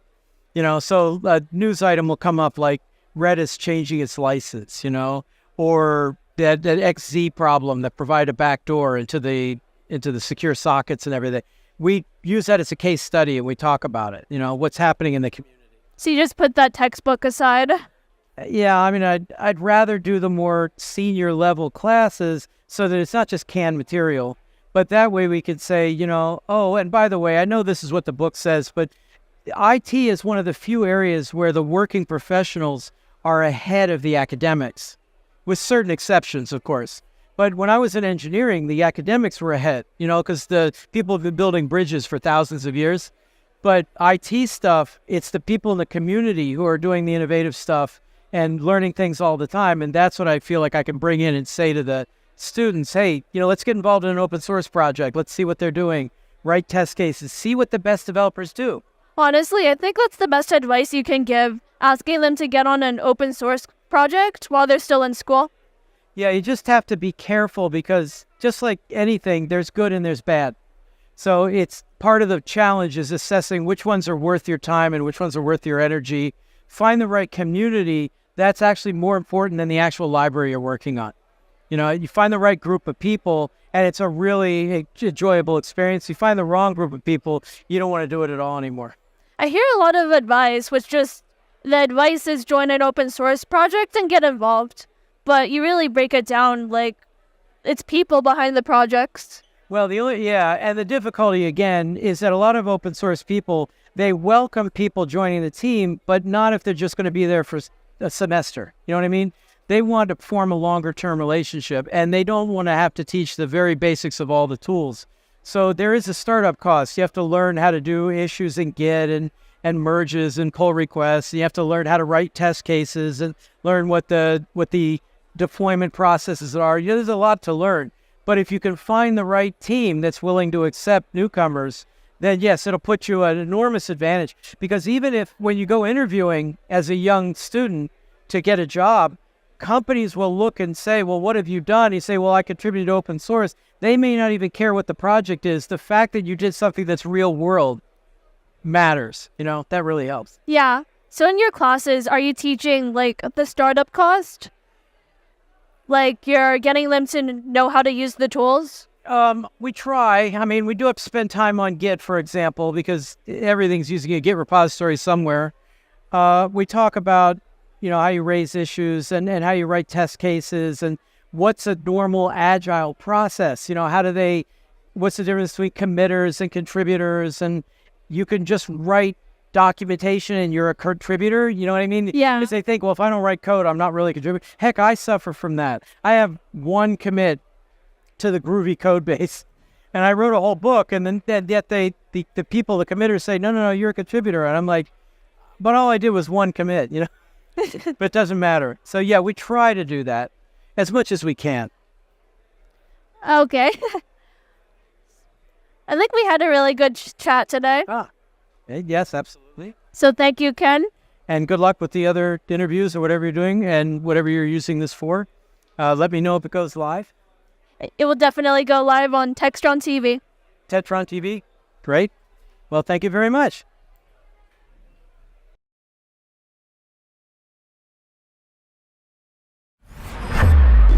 This is Techstrong TV.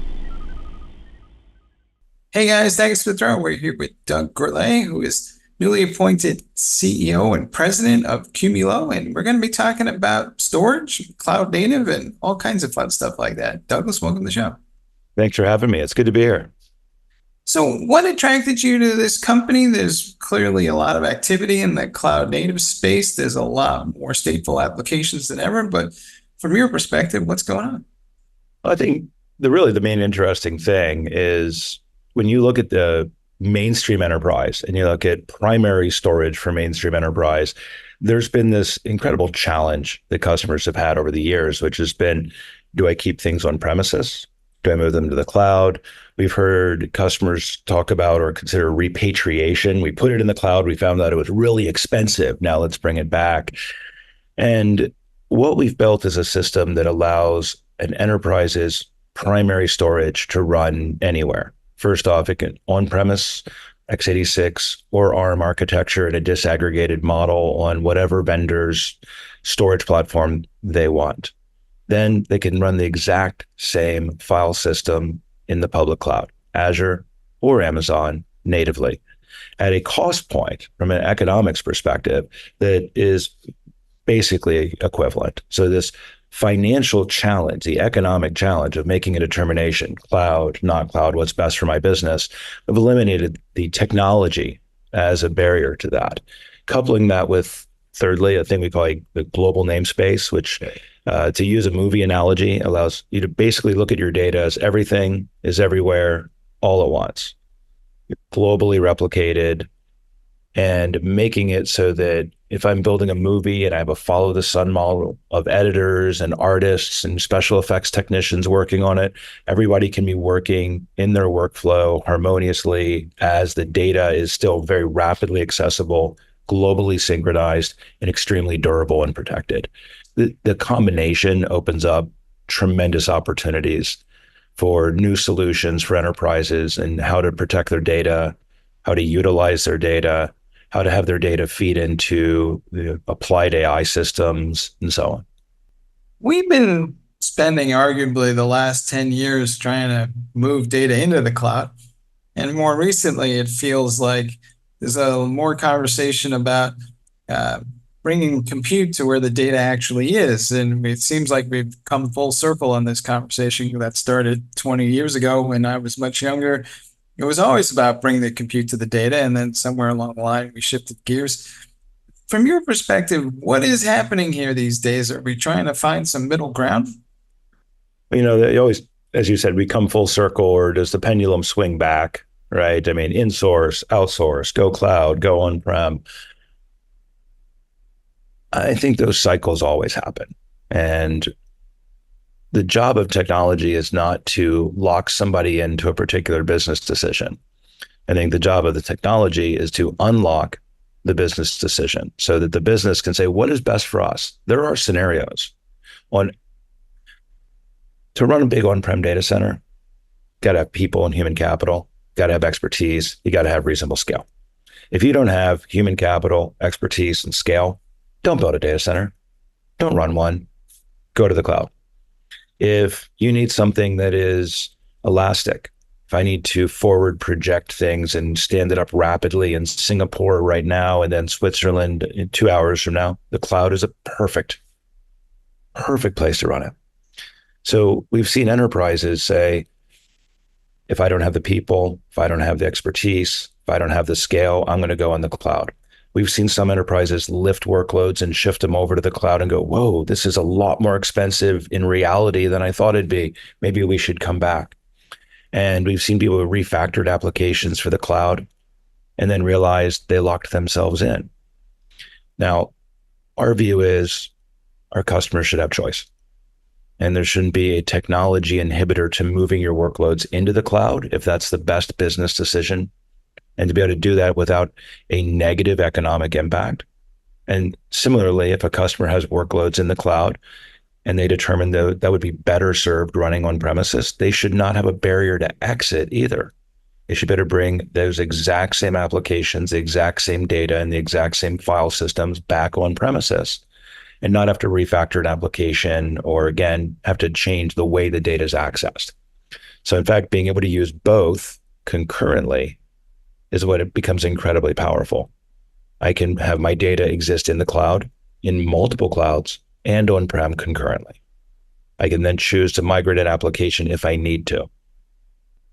are we kind of, it's not really a binary choice, I feel, because sometimes I might create an application that sits in the cloud and it's perfectly comfortable there, but then the dynamics change and a year later I may want to move it to on-premise because the nature of the thing has changed. So do people kind of get that idea that applications are a little more fluid than we sometimes think?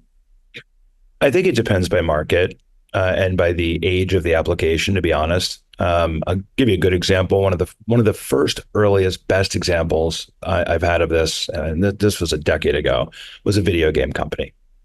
And they said, you know what we're going to do? We don't believe our product manager's forecast. So we're going to launch all new video games in the cloud. We're going to let the cloud take the elasticity. And if we need to rapidly scale up, we're going to rapidly scale up, because the last thing they want is a poor user experience. You know, that is like you're bringing Call of Duty out. If all of a sudden it's slow and it's lagging and it's going down, players are complaining, Reddit blows up, you know, Disrupt blows up, and next thing you know, or Discord blows up, and next thing you know, everybody's like, this game's horrible, don't play it. So they use the cloud to absorb that elastic capacity until they had predictable demand. And once they understood and they had very predictable demand curves and utilization, they were then able to say, let's make a business decision. Should we repatriate this to on-premises data centers, or should we leave it in the cloud? At that time, it was generally more cost effective for that business to because of some of the storage costs and compute costs and so on. It was cheaper for them to repatriate it to an on-prem facility. But then when they would relaunch that game in a new market, we're going to go launch it in Korea. Now we're going to launch it in Australia. They didn't have data center facilities there. So they'd relaunch it in the public cloud in those areas. And then again, make a business determination as to whether to move it to a hosting site, or was it worth building a data center for? In every one of those scenarios, you know, your point is exactly spot on. It's not a binary decision. It's enabling the business to make the best decision possible. And when you're locked in, because you know, I can't move my storage, or I can't move my applications, or my applications are only designed to work with a certain type of storage system or using a certain protocol. If I'm designed to be ultra cloud native and locked myself into one cloud provider, you lose that portability, you lose that choice in the business, and that's not a good thing, right? Normalizing the economics and removing the technology barriers to migration make it incredibly simple for customers to now have the choice to use the data center, the edge, the cloud, a hosting facility, whatever's best for them. Are the applications themselves becoming more hybrid? Because back in the day, we used to say nothing good happens when you move data. So are we building applications that are able to invoke data sets regardless of where they are? Some are, definitely. If you look at some of the more modernized applications, they use more HTTP and web style principles for how to call data, allowing for things like redirections, allowing for it to be far more tolerant of different latencies. And I remember back in the day, it was like a SCSI write had to happen at a certain time, had to synchronize over to another data center. The acknowledgement had to come back, and then the write acknowledgement had to happen back to the database. And all of this had to happen in like under a millisecond, or your database would time out and a file lock would have an issue. And increasingly, newer applications are using protocols that are more tolerant of a longer latency in that, allowing the data to exist in across town or 2 states away and not have to be co-resident completely. At the same time, there are applications that have incredible performance demands. You see this in AI workloads, you see this in media and entertainment, you see this in medical imaging, right, where distance does matter. And what you may want are large centralized repositories of the data, and then distributed elements that when I walk into a hospital and I log in and I register at that hospital, imagine it starts prefetching my health record, prefetching my imaging, my most recent imaging system. So the oncologist, whoever I'm working with, instantly has that data on hand. And I'm not sitting there waiting for an hour for the data to come down of these very large medical imaging files. Right. most patients walking through the door think that that's what's actually happening anyway, but it's really not. You mentioned AI. Is AI kind of creating something of a renaissance period for data and storage management that we kind of ignored for many years, and now suddenly everybody's kind of waking up going, hey, data management is kind of crucial? Two things there. We try to break AI into two aspects. One are the training and learning model aspects, where you're feeding this model lots of data, and you're seeing GPT-3, GPT-3.5, GPT-4, incredible evolutions and advancements in what's happening with generative AI and these extremely large clusters that are being built. There's probably 75 to 100 organizations in the world that have, again, the human capital, the scale, the need, the ability to build these very large clusters for these types of learning models and applications. But when you look broadly across the mainstream enterprise, you start finding organizations that say, how do I use GPT-4 with our data, without our data becoming part of GPT-4, right? I want to write an email that says, congratulate my top 3 salespeople for the last quarter and include their numbers, and put that in as a prompt and have it give me accurate data back that I can cut and paste into an email and hit send. That would be an incredibly impersonal way to generate a thank you email, but let's just assert I actually did that. I don't want my competitor coming in going, tell me a story about Cumulo's top 3 sales reps and how they performed last quarter, and having my data now part of OpenAI's model, and somebody being able to get access to that data through that type of environment. So there's some new models, and I broadly think of it as applied AI, which is, there's things like there's a model called RAG, which uses your data, runs it through a vector database, and interconnects it with an OpenAI style model, but doesn't allow my data to become part of the model.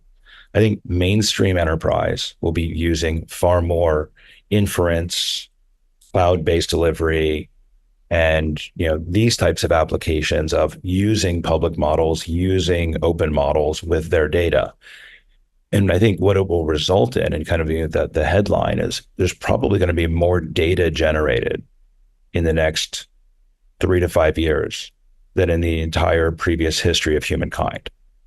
At the rate of data generation we're seeing from videos and photos and sound and text data all coming through, using and synthesizing what we have and what we've written, and then using AI systems to accelerate the creation of more data. Right. Data management and storage is roughly equivalent to the Levi's and shovels of the gold rush, right? Who made all the money?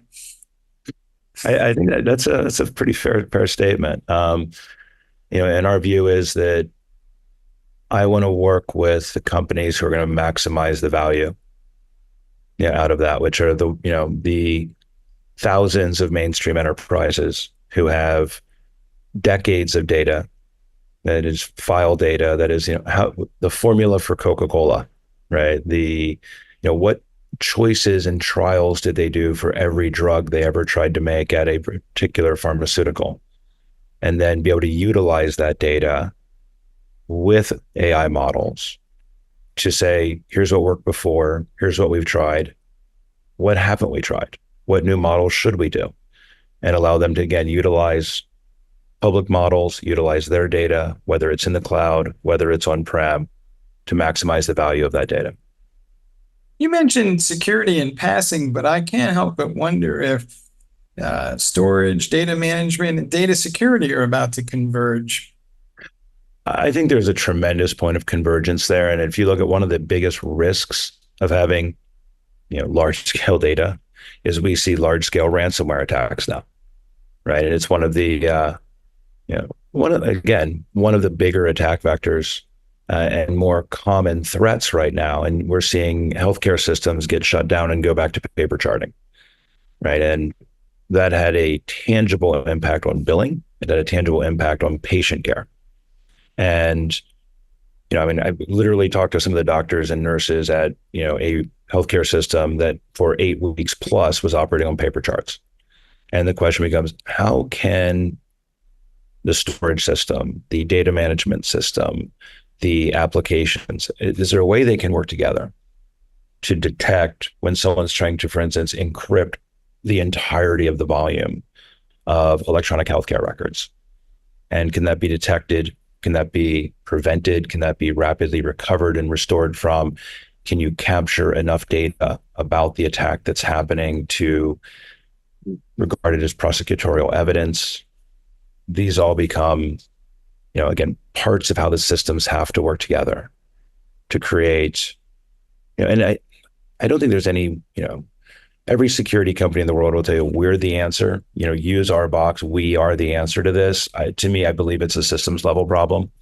There's things we will need to continue to do in enterprise data management that will work with DLP companies, that will work with other security companies, that will work with SIM systems, that will work with other systems vendors and other EDR, NDR, XDR plays.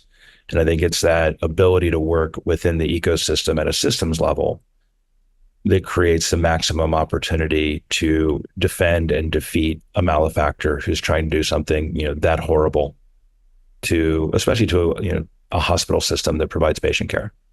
So who's in charge of data and storage these days? Because back in the day, we had storage admins, and then we went through this hyper-converged cycle, and now it seems like we're kind of decoupling things again and making them scale up and independently of each other. But who do you see playing the lead role in managing data and storage these days? In the larger enterprises, there's absolutely storage engineering, storage operations, data management, people who look after the entirety of the data plant of the enterprise, because it is, it was a quote, data is the new oil, right? It needs curation, right? It needs someone who cares about it, who looks after it, whether it's in the cloud, whether it's on-prem, whether it's in a branch, an edge site, whatever. It's the aggregate of this. And these storage admins, storage operators, storage engineering, probably have gone through some title shifts in some organizations, especially as they, went into the cloud or then used a hybrid approach. But in the end, the responsibility has stayed the same. Now, what I have seen is that you go up one level, the infrastructure management, right? The VP of infrastructure at a financial firm or whatever is looking at data, network, platform, compute, oftentimes cloud infrastructure, and asking the question, how do I make all of these systems work better together?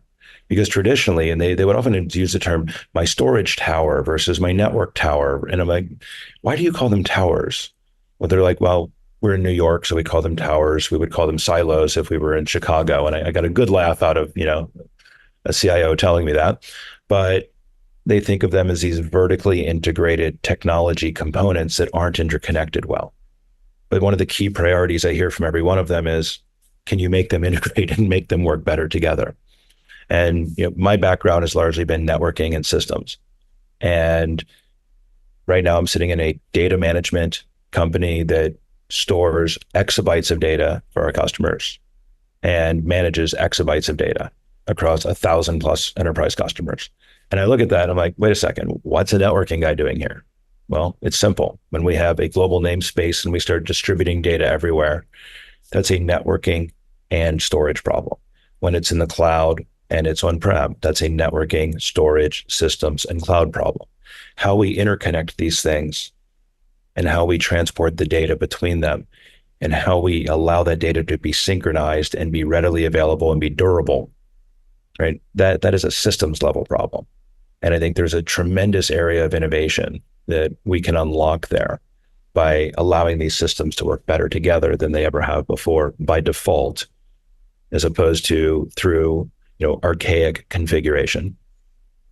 All right, folks, you heard him here. Well, if data is the new oil, I guess the issue is we don't exactly know how to optimally refine it just yet, but we're working on it. Douglas, thanks for being on the show. Thank you for the time today. Appreciate it. All right, and back to you guys in the studio.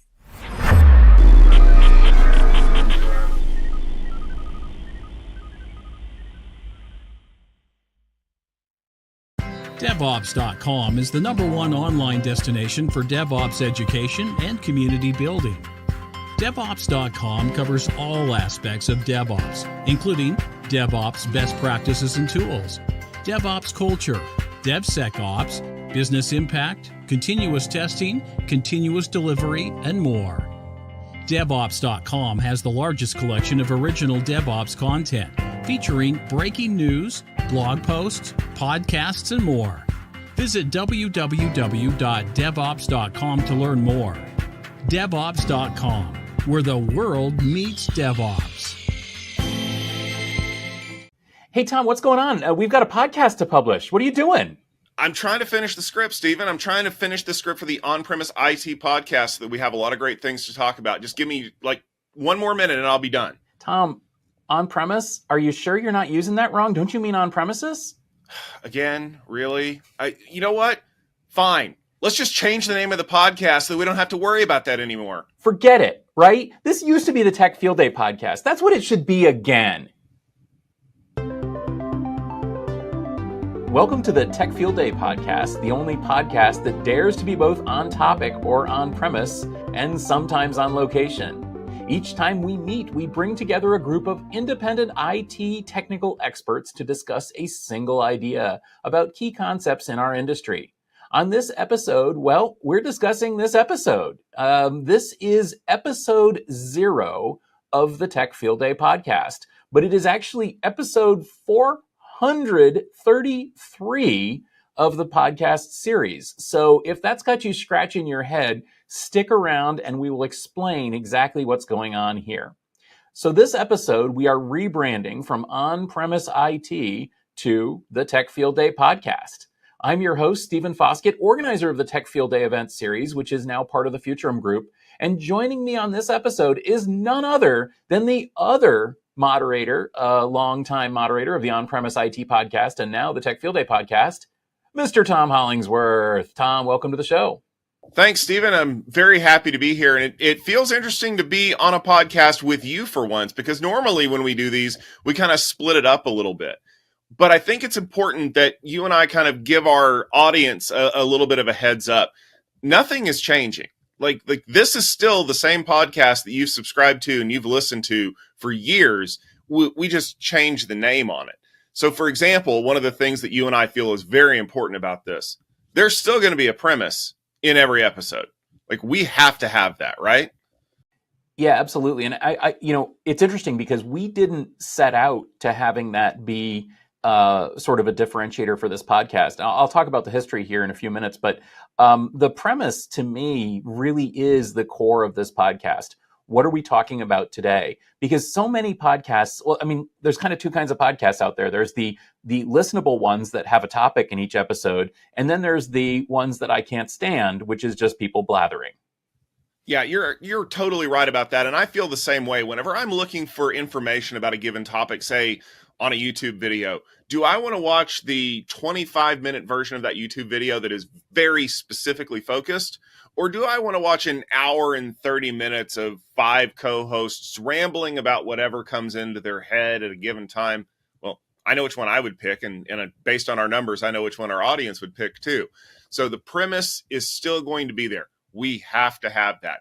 Just like the people who are participating on the podcast. In our panel format, we still have to have those folks as well, because it's not exciting to hear just one person talking about something for hours upon hours. Their voices in these panel sessions, which we'll talk about in just a minute, who our guests are, that format works really well because it involves conversation, it involves interaction. And quite honestly, you can see this premise develop given that people have their own unique perspective and opinion. And that's one of the things that has always been critical to what we do as well.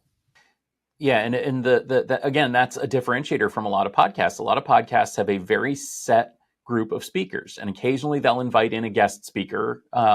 but usually it's the same voices. Now, it's probably pretty weird for our audience to actually hear you and me talking on the same episode, because we almost never do. It's usually we're kind of alternating episodes. We record them with different groups of people.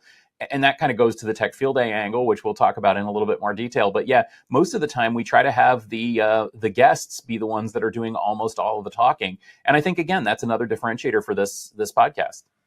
Yeah, and it's something that people seem to have enjoyed for a number of years, as a matter of fact, because once we started looking into what we've been doing here, it turns out the roots of what we do at the Tech Field Day podcast go back further than you might think.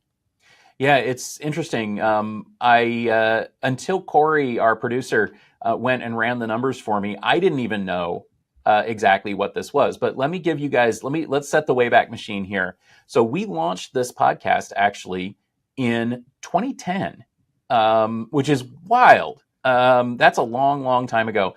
Originally, this was the Tech Field Day podcast. Really, it's kind of funny to think that that's what it was. It was the Gestalt IT Tech Field Day Roundtable. It was the Gestalt IT podcast. It was a few different things. We even, and maybe Tom and I will talk about this in a second, we even experimented with a limo cast format of this, where we recorded it in the car. But this was always, from the very, very start, a podcast featuring the Tech Field Day delegates. And so in those early episodes, what we were trying to do was, and this is kind of why we did the limo cast thing, we were trying to capture what happens behind the scenes at Tech Field Day when the delegates talk to each other, because that's the most magical thing. And it's something that people don't get to see.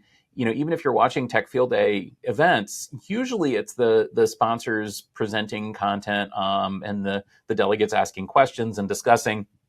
Sometimes we'll do a roundtable discussion, but those are fairly rare from a time perspective, mostly. And also, they're kind of hard to organize because for those too, we need to have a topic. But what we found was that those roundtable discussions were really good. And we did them from the very start at Tech Field Day. Literally the first Tech Field Day event, November of 2009, we had a roundtable discussion following every presentation. And it occurred to me that it would be really cool to share some of those with an audience in kind of a podcast format. So we published the first episode of the, I guess, Gestalt IT Tech Field Day podcast or something like that, way, way back then. But it was really inconsistent. We didn't have a set format. We didn't, go weekly. We didn't have a day of the week. We didn't even have a real format, because sometimes they were recordings of the delegates discussing the presentations, and then sometimes they were actually just good presentations, and we decided to throw those in the podcast feed. But things changed over time. It's funny. I didn't realize this. I thought we had published the LimoCast. We never did publish the LimoCast, but that's actually where this whole format came from. Were you there at that time, Tom? No, I wasn't there, but I did work here. And that was one of those fun things, because I got a message from Steven saying, hey, I've got this really cool idea. And so he sent me these audio files, and they were a recording of our delegates in a limo. Now, for those of you who have never been to Field Day, yes, we really do drive around in a limo most of the time, because it turns out that that's just as efficient as getting any other kind of bus that you can find. Plus, rolling up to a company in a limo, that's a cool way for us to, kind of make our presence known. But in reality, what it is it's a way for our delegates to kind of be in one spot and interact with each other. And I'm sure at some point, Stephen was sitting in the limo, just like I was, and said, man, if I could only get all of this great conversation on some kind of a recording. And what you do is you pull out a recorder, right? And of course, you let everybody know that they're being recorded, and you give everybody a chance to chime in. And so I got these audio files, and I love the conversation. The problem is that the conversation sounded like it was taking place inside of a limo with all the road noise and everything that was going on. So, going back to that whole, production stage management thing, great idea in theory, but you really have to work on the practice part of it. And so we tweaked it as much as we could, but I think we finally got to a point where you're like, either I have to leave a little bit of the road noise in, or we're all going to sound like we're talking through some kind of weird electronic voice changer, because that's what it would take to strip all that stuff out. But then it was like, well, what if we took that idea, the limo cast, where we had that downtime, and we just built that downtime into the schedule where people could sit down and have that conversation. And I think that's really where the idea for our podcast kind of leapt into life. Yeah, and of course, there was another important element here, and that's our friends, the Packet Pushers. So those of you who don't subscribe to Packet Pushers podcasts, they have a bunch of great podcasts. They're great friends of ours. They're wonderful human beings. They came to Field Day. I think they kind of got together at Field Day. And we actually published a bunch of crossover episodes with the Packet Pushers in the early stage of this podcast too. So early on, our subscribers would sometimes get a Packet Pushers episode. Often it was an episode that featured me or Tom. Sometimes it was an episode that featured our delegates or was recorded at Field Day or something, but it was kind of a crossover. But then what happened was in 2017, we decided, okay, enough is enough. By then, I guess we figured out we actually need to have a podcast. We also hired a professional producer to work here. And so we decided, let's go ahead and do this. We're going to publish a real podcast. And so we had episode 0 of the on-premise IT roundtable, which is what it was called then. And that was in April of 2017. Kind of hard to believe that was 4 years ago. Tom was the host of the first episode, the first 2 episodes. You did SD-WAN on May 1st, 2017. My first episode was episode 2, which was May 2nd, 2017. Yeah, we didn't quite have the schedule down right, but it's okay. I focused on DevOps, and it was the first of our very provocative ones. Is DevOps a disaster? Unfortunately, that's not a premise. That's a question, but I think I'll give past self a pass on that. But yeah, and since then, it's kind of hard to believe, but we have published a total of 322 episodes of the on-premise IT podcast using the on-premise name, almost weekly. Now, as Tom pointed out, we used to be alternating weeks, and then we would fill in between with Spotlight podcasts, which are sponsored podcasts. But then we decided to make the Spotlight podcast indistinguishable from the regular podcast and just put it in wherever we want and go weekly. And so we've been weekly for a long time, long enough to publish 322 episodes of this darn thing, which is just amazing. I guess over that time, just to give you guys some of a feel for what we've been doing. So eventually we also, I think actually around that same time, we started posting the videos as well on YouTube, and we started building up viewership on that platform as well. We typically will get more audio listens than YouTube listens, but the YouTube videos do get some traction. They're also nicer to put on the Gestalt IT website. We started writing show notes and articles on the Gestalt IT website and so on over time. And the thing really has gotten a life of its own, to the point that I'm sure there's some people listening who aren't aware of what Tech Field Day is. So we'll have to talk a little bit about that as well. Probably just listen in to this, expecting basically an interesting coverage of some aspect of enterprise tech. So as I said, though, the most important aspect of this podcast are the voices of the delegates, whether it's at the Tech Field Day event, in a limo, on Packet Pushers, in the studio, virtually, whatever. They are the star of the show. And again, that's an unusual thing for a podcast, because most podcasts have consistent speakers, hosts, and occasional guests, if at all. Ours is completely different. So let's talk about that for a second. I'd love to, Stephen, because this is one of my favorite parts of recording our podcast, is having all of these diverse, unique voices that can join us. I always kind of say, they're luminaries, experts in their field. And if you only have a rotating list of, say, 5 or 6 people that will be on your podcast at any one time, because the recordings could take an hour or 2 hours, that really limits your perspective on things. But because we get to see so many unique, different people during a Tech Field Day event that we invite in as delegates, that means that they kind of drive a lot of what we talk about. Now, of course, we have to take their ideas and form them into a premise. Sometimes people will be like, well, let's talk about AI. I'm like, no, we're not going to talk about AI. We're going to talk about, is AI going to destroy the galaxy? That's a premise. Or, AI will destroy the galaxy, because there's no question mark on a premise. But the idea is that we have people who understand that at a very deep, resonating level, that they have done this, that they have worked with these things, and they know the promise and the pitfalls, if you will. And because we're constantly bringing new folks in, they can add their voice to a given premise and kind of create an entirely new episode. I mean, how many episodes of a podcast have you seen recently that are kind of hitting the same topics over and over again? Is this going to get banned? Should this be regulated? Is this a thing? We want to say no. We're going to say this is a thing, and here's why, but here's what you need to be careful of.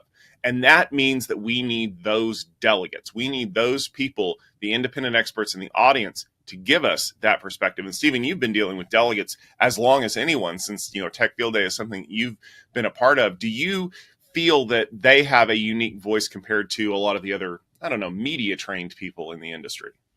Well, certainly they do. I mean, that's why they're picked for field days, because they have an opinion. Some are more opinionated than others, and some are too opinionated for me. But they're still good folks. And truly, I think that bringing in people with independent voices is important, because again, especially in the tech industry, a lot of people are kind of being paid to be here. Whether this is a podcast for their employer, a podcast for a topic that they are beholden to. There's a lot of insincere voices out there. And I think that it's very different with what we're doing, simply because the delegates are not being paid. I mean, let's just make that very, very clear. The delegates on editorial episodes, the delegates are not being paid.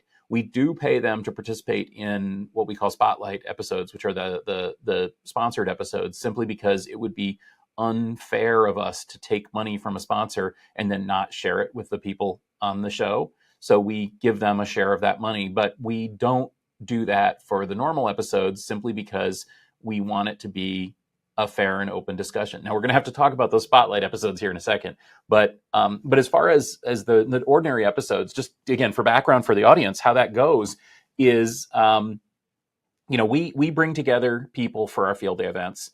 Those are usually also the same people that we call on for podcasts, because it's topical. If we're doing tech field day, like we've got a security field day event coming up. We've picked a dozen people to come to our security field day. Tom is talking to those folks on a daily basis and kind of helping them to understand what the plans are for that event.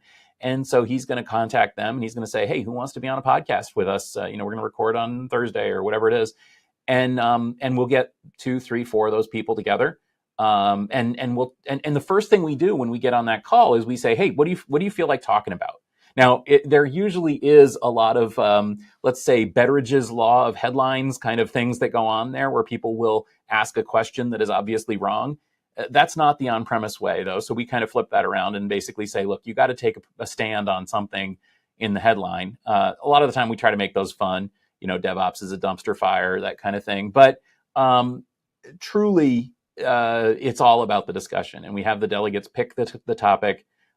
We editorialize a little bit. We don't really, on behalf of ourselves or the sponsors or the event or anything. I mean, basically, if the delegates come on there and they say, look, I want to talk about this topic, if they're agreed that they want to talk about it, then, and if we feel like it's on topic for the whole podcast overall, then we're usually willing to do it. And I think, again, that does separate it from what you hear from a lot of other podcasts, because we really don't have, we have an editorial voice, I suppose, but we don't really have a goal, an axe to grind with this thing, right?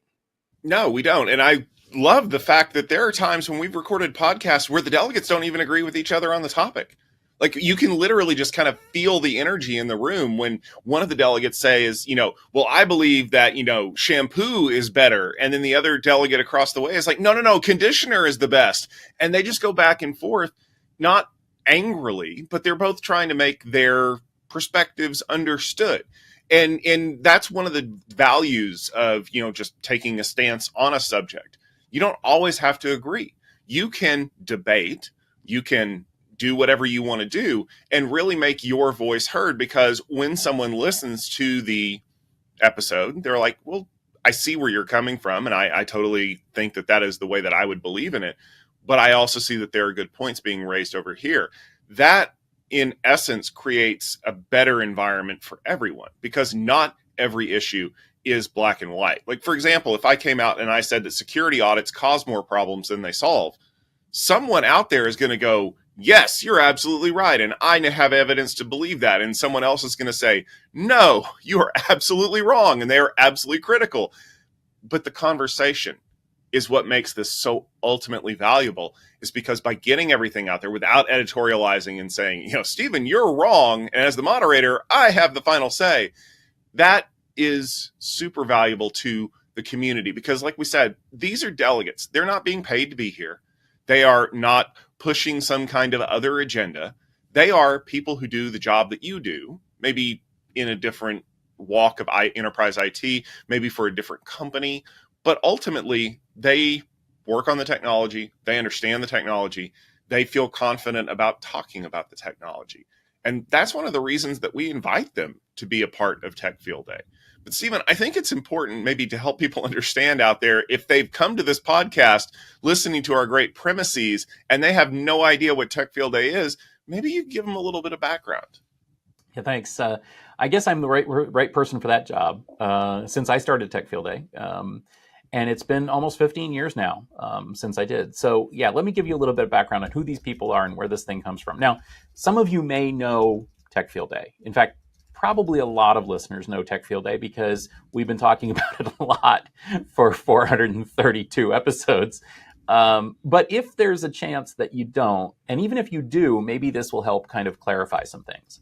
So ultimately, Tech Field Day is an opportunity for companies and people who write and speak about those companies to get together in a forum that's fair, that's not tilted toward the product, toward the sponsors, but also not tilted away from them, and learn and discuss and interact and ask questions and grow technically.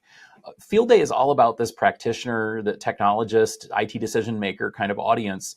The goal from the very start was simply to address this weird situation that we find ourselves in, where companies generally are in the driver's seat when it comes to any kind of presentations they do, except when they're not, which they don't like participating in.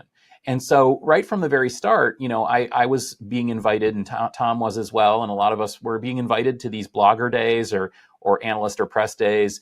And, the company would fly us somewhere and they would, kind of wine and dine us and give us presentations and demos and stuff. A lot of us felt a little uncomfortable with that. And even today, that stuff still happens and we still feel a little uncomfortable. I got to say, when I am paid to go to an event by a company, I do feel a little bit in the pocket of the company. Even though at this point in my career, I am able to say, you know what, I'm going to say what I want to say. And if they don't like it, they can not invite me back. And some of them do. But even then, I just feel a little skeevy going to these things. And it felt that way even back in the 2000s when we started this. So in 2008, 2009, a lot of companies started inviting bloggers to blogger days. Companies like EMC, like Dell, like HP, they deserve a lot of credit for this. Cisco, they were reaching out to the blogger community because they saw that this was like a new media space. But a lot of us said, you know what? It would be better if these things were just a little more balanced. And also, there was so much cool stuff going on with startups and stuff that could never even in a million years think about having a blogger day. And so we would just never hear from them in this format. So a bunch of us were sitting together and I said, I bet we could do that. And we did. And so in November of 2009, we did the first ever Tech Field Day event. It was just called Tech Field Day, not number one, because there was no number two. It was just Tech Field Day. It was a big hit. I brought in a bunch of independent people like me who were technically focused. They enjoyed it. We had a bunch of companies present. Everything was cool. We didn't live stream and we didn't. We recorded the presentations on video, but we didn't know what to do with them. We didn't even post half of them. So it was a little bit different, but ultimately it was a similar idea. And since then, we've continued to do this. So we started having topical events. Networking Field Day was the first one that was a topical focused event, Tom. And we expanded more into wireless Field Day and other topics, virtualization Field Day. And now we have a bunch of different events. We go to industry events. We started going to like Cisco Live and stuff like that, VMworld early on. Now we're continuing to do that. But ultimately, it all remains the same that it always was, which is we, Tom and me, collect interesting independent technical people. We get to know them. We have them be part of our community. We've got about 250 or 300 people in the community right now who are active. And we had, I think 100 people came to Field Day last year. We invite them to come to Field Day when they are interested and when they're available, when it makes sense for them. We're paying their airfare and their hotel, but we don't pay them to be there. And they come and they show up and they ask questions and they engage and they interact. And the delegates trust us to bring good companies. The companies trust us to bring good delegates. And everybody trusts us to live stream it, to share those things, to have it be fair, to have it be open, to have it be just like the podcast, really focused on the technology and the use case and not a bunch of political blah, blah. And it works. And it's worked really great. And Tom, you've been part of this now. So I've been part of this for 15 years. You've been part of this for, well, as an employee, staff member, or person doing it for 10 years, but even longer as a delegate. What's your perspective as a delegate on Field Day as well as the interaction with the podcast? So I love this idea that I could be someone who was not in a very technically advanced area and go to a place where I could talk to people that I would not normally get to talk to, the ones that understood the technology. Like you said, I get to go through that first level of, account managers or marketing people, and I get to talk to the person who built the thing. And that was very exciting for me. And that really fueled my creative engine too, because when I get the real good content, the things that I want to talk about, I'm a house of fire, right? I'm going to write things. I'm going to record stuff. I'm going to make sure that everybody knows what's going on. And that kind of was my journey at first was, I got invited to these events. Stephen kept asking me to come back. I'm still not sure why, but eventually we got to this point where I loved it so much that, it was a part of what I did. As a matter of fact, I think I even remember calling Stephen and complaining. I said, I've been invited to all these wonderful things this year and I can't go to all of them. And he's like, well, which ones do you want to go to? I said, well, obviously if I get to come back to Networking Field Day, I want to do that. And that kind of started that process of me being able to sit on this side of the fence, where as an employee of the company, I'm now the one going out, finding the people, inviting them to be a part of these things, but also responsible for keeping those conversations at that level. The number of people who have come to me and said that they use Field Day as a primary research source because they know that they're going to get a highly technical presentation when they step into the room. The number of anecdotal evidence things that have been shared with me about, creating these great relationships with companies and signing partnership agreements and those kinds of things. I could fill a whole video with all of that. But key among it is the fact that we are unique, that we bring all of these unique elements together and we put them in a room together and we say, okay, let's make some magic happen. And it doesn't always have to be a presentation. It doesn't always have to include slides or a demo. Because as we found, when you put enough people in a room together and you get them talking to each other, they come up with their own topics to discuss. And that's kind of where the whole Field Day podcast idea grew out of, was let's get all of this on camera, on audio somewhere so that we can share it with the rest of the world, because the fun doesn't stop when the cameras turn off. Yeah. And in fact, we asked the delegates after the event, what they love about Field Day.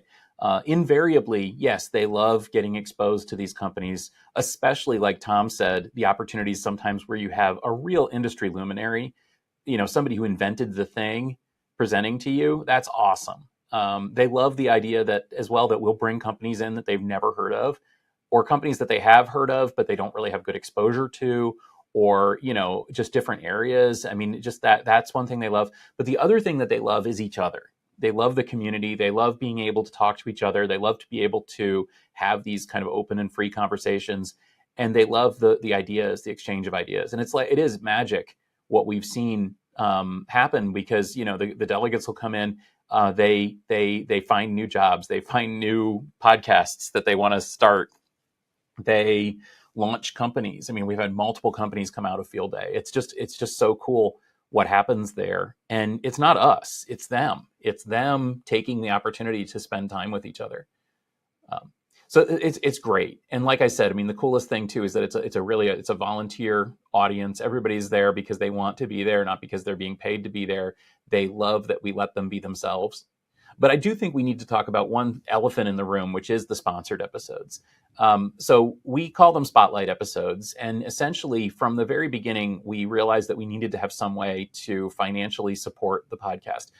As you can imagine, recording over 400 episodes is, a thing. And most podcasts, the business model, well, nowadays it's Patreon, where they have special levels of sponsorship or whatever. And they're basically trying to collect money from the listeners. A lot of podcasts are ad supported. I hate ads. I absolutely can't stand podcast ads, and I skip them maniacally. I absolutely am hey, voice assistant, skip 30 seconds every time one of those things comes on because I hate it. And so we said, well, just like Field Day, we have no ads on our website. We have no ads in our podcasts. We have no ads in our video if I can help it. I try to turn it off on YouTube, I promise. Mostly there are no ads on our website, as much as I can stop it. And the same with the podcast. We don't want there to be any ads. But that means that there are sponsored episodes. But instead of them being, our product is the greatest thing ever, we ask the sponsors to do exactly the same thing we ask the delegates to do. So my personal goal is that you, the listener, would never know which episodes are sponsored and which aren't, because you're getting the same kind of information, the same quality information, the same feel. Because a lot of podcasts, they'll do a sponsored episode and it's a completely different animal. It's like, you're used to, giraffes, and today we've got a zebra, Ours are not like that either. Basically most people listening probably don't know which are sponsored and which are not. And that's good, because we never want it to feel like that. We do sponsored episodes. Essentially what we'll do, every episode has 2, 3, 4 delegate panel talking about a topic that they've selected. The sponsored episodes are the same. It's a 2, 3, 4 guest panel. One of the guests is from the company that's paying for that episode, but the others are not. They're delegates. They're Field Day delegates. They're not shills by any means. And we pick them because they kind of understand the product area, the technology area. And just like the regular episodes, we basically put it to the guests, including the sponsors, and we say, what premise do you want to discuss? We don't say, let's promote your product. We say, what premise? And we say that it's okay to mention your product, but it's better to talk about the technology and the use case. And that generally happens. Sometimes the companies are aggressive in pushing their product, and okay, I suppose that's how they would be. But the delegates are still there, and the delegates are asking questions, and they're discussing, and we try to bring them into the conversation to make sure that it's not just kind of shilling for a product. I think it pretty much works, and I hope that people enjoy those episodes. The best thing I would like to hear from people is if this is news to you and you say, I didn't know you did sponsored episodes, because to me that would be the best. Now, it does say sponsored in the episode show notes on the website, et cetera, because that's a law and we are not trying to hide this. But the fact that the quality content is still there, that's what I want people to know. I don't want them to feel like they're being sold up the river. Yeah. And just so everyone else out there, then our audience is clear, there's nothing wrong with a sponsored podcast episode. I mean, everybody has their model that works for them.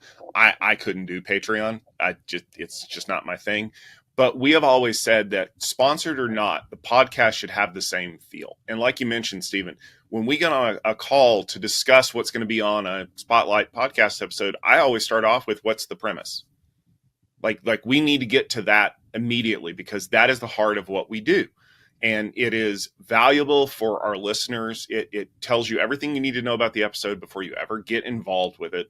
And that process works the same whether it's a group of 3 delegates and we're sitting around having lunch in the middle of networking field day, or whether we're doing a spotlight episode talking about some new cool edge technology that's coming up. We have to know what we're going to be talking about, and we have to format the episode the way that it needs to be. We would never release an episode that's an hour and 10 minutes long, and it just kind of feels like we're lazily working through things and someone's reading a whole bunch of tech specs. Our audience doesn't want that. They want to hear experts ask questions of other experts. or pontificate about why they think that this particular part is important. And you're going to get that no matter what. And like Stephen said, we have to tell you when they're sponsored. We want to follow the rules, and we want to make sure that everybody knows that. But other than that, if you didn't know it was sponsored, except for by reading it, then we've succeeded, because that means that we've created the same great content that you've been listening to for years. It just so happened that somebody was a little bit more directly involved in this one than they might have been in the past. And, it's the same thing with Field Day, honestly. So this is the Tech Field Day podcast. Tech Field Day is sponsored. We call them sponsors. We say that they're sponsors, et cetera. But our commitment to the audience is to keep it real. And that's what the delegates do, because the delegates are as much part of the presentation as the companies are, and they keep the companies honest. Sometimes the companies don't appreciate being kept honest. Most of the time they do. Most of the people that participate in Field Day on the company side, 100% they're on board with this. And I love that too. That's so cool. I was talking to a company the other day. They were mad because they didn't get more pushback. They didn't get more arguments from the delegates. And I asked them, and the delegates said, oh, well, they made their case. Like, I'm not going to push back on it. It sounded like made sense. So that's fine. Those are the ideal situations. But a lot of the stuff we do is sponsored. I mean, I'm not doing this out of my own pocket, but I have a commitment to people to keep it real, to keep it legit, to keep it credible. And the delegates keep me honest. And the delegates are going to keep this podcast honest. So going forward, we're going to continue doing the Tech Field Day podcast, though I am, I think it'll be interesting to, what would our 20 podcast tiers be on Patreon, Tom? I can't imagine what our different podcast tiers would be named. I think we could come up with some fun ones. But before we do that, let me just say I'm not going to do it. We're completely not going to have Patreon tiers. We're going to do what we've always done. We're going to get delegates together as part of the Field Day experience. We're going to ask them what they want to talk about. We're going to pick a premise. We're going to record 30 minutes on that premise. We're going to publish it every frickin' Tuesday, and we're going to make it happen. And many of these premises are going to be recorded on premises. I did it at Tech Field Day. Before we go, the joke. Okay, so for 300, how many is it? How many episodes did we do of the on-premise IT podcast? 322. So for 322 episodes, over 7 years, we have been leaning into this stupid joke, the on-premise podcast. And the logo has a cloud in it. The point of the cloud was to say, no, we don't mean premises. We don't mean on-prem. We mean on-premise, because the premise, we've said that at the beginning of every episode. Tom, what is the most common comment we get from audience and listeners? You meant on premises. And no, we didn't. We're using on-premise correctly. And trust us, if there's anybody in the world that knows that we're using it correctly, it is these two gentlemen. Because anytime anybody anywhere says on-premise when they meant on-premises, we get notified about it. It happened on stage. Pat Gelsinger at VMworld one year said on-premise when he meant on-premises. My Twitter app exploded. So trust me, we're using it correctly. In fact, it said that on the stickers for a really long time. And we wanted to lean into it. I remember the very first time that I saw the logo. Stephen shared it with me and he didn't say a word. And I remember looking at it going, I'm going to kill him. And then about an hour later, I realized that it was a joke. And it was the best joke. And now 7 years later, I'm starting to regret that joke just because, yes, we know that we meant on premise, on topic. We have the right idea. It was not the best joke, Tom. It was a bad joke. It was a misguided, it was a foolish joke that had us be. So we're not going to make that joke anymore. But if you join now at the delegate level of just $22 a month, we'll send you surplus swag. If you join at the $200 producer level, I will send you all the old on-premise IT podcast crap I have in my inventory, and you can do with it what you please. We're done with that joke. I'm tired of people making fun of us.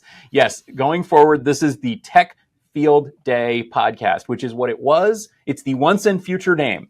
And that, my friends, is what this is all about. We are now announcing that from now on, this is the Tech Field Day Podcast. It has always been the Tech Field Day Podcast. It will always be the Tech Field Day Podcast. And we are going to continue just what we've always done. We're going to get a group of delegates together. We're going to pick a premise. We're going to record an episode. We're going to publish it on Tuesday. And hopefully you're going to enjoy it. So thank you, everyone, for listening to this. Thank you for putting up with us. Thank you for all of your incredible subscriptions and feedback and listens and so on. We get, tons and tons. I mean, it's just amazing what's happened to this thing. Keep listening. We're gonna keep it great. Thank you, Tom. Thank you very much for being part of this. We've got Tech Field Day events coming up with Tom.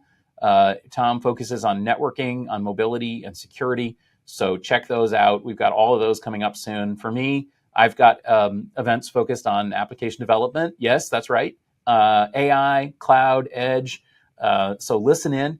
You can always catch Tom and I as well on our Wednesday Gestalt IT News Rundown, which is our weekly show where we talk about the tech news of the week. In 30 minutes, we'll cover 6 or 7 stories every week. So listen in for that. On Mondays, we have our Utilizing Tech podcast, which is me talking about different areas of technology. We're about to launch a new season of that as well. Thank you for listening, though. Thank you for listening to the On-Premise IT podcast. Thank you if you're one of the people who didn't correct us on using that term wrong. Thank you if you're one of the people who did correct us on using that term wrong, because at least you noticed. And not so much thanks if you didn't notice.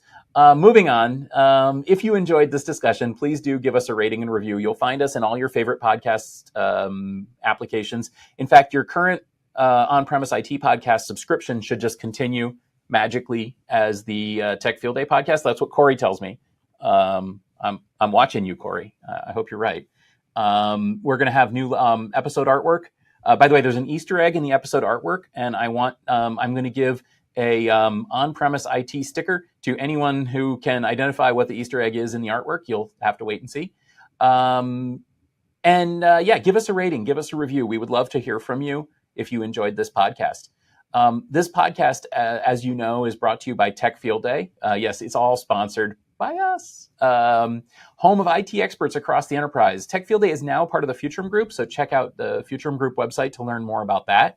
If you're interested in learning where we're going with this podcast, we're actually going to be hopping it over to the Tech Field Day website now. So go to techfieldday.com/podcast for the home of the episode of the podcast. You'll also find us on YouTube. You'll find write-ups on Gestalt IT and so on, just like you always did. Thanks for listening. Thank you, Tom, for joining us and announcing this new season. And we will catch you next week on the first episode of the Tech Field Day podcast. Take care.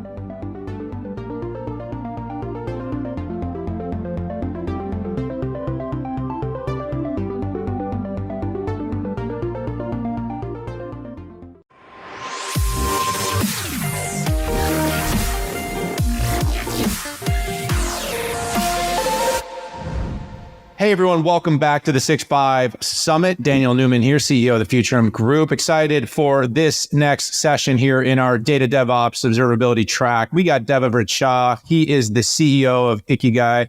We're going to be talking about AI, of course, because that's what the world wants to hear about. But Devavrit, I want to thank you so much for taking some time to join. I know you're busy building, starting up, making things happen. I love it as an entrepreneur, one to another. How's it going today?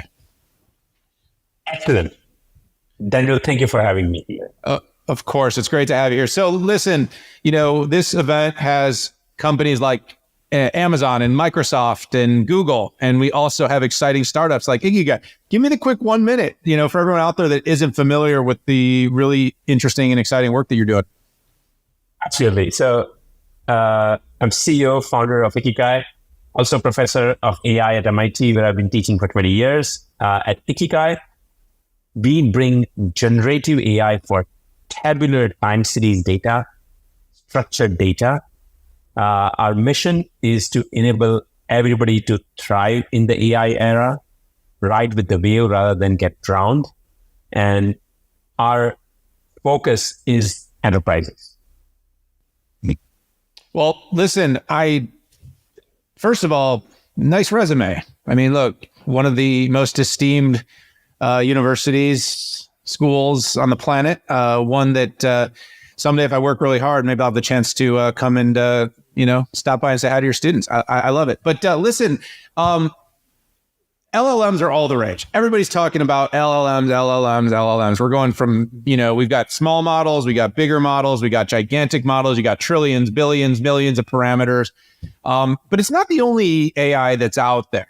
LLMs are good for some AI. Talk a little bit about just your general viewpoint on kind of what LLMs and AI are, and then what are kind of the rest of the 4 decades of AI capabilities that we've been building, and when are those approaches more appropriate? Absolutely. So LLMs, diffusion model for images, multimodal models, these are great models for unstructured data.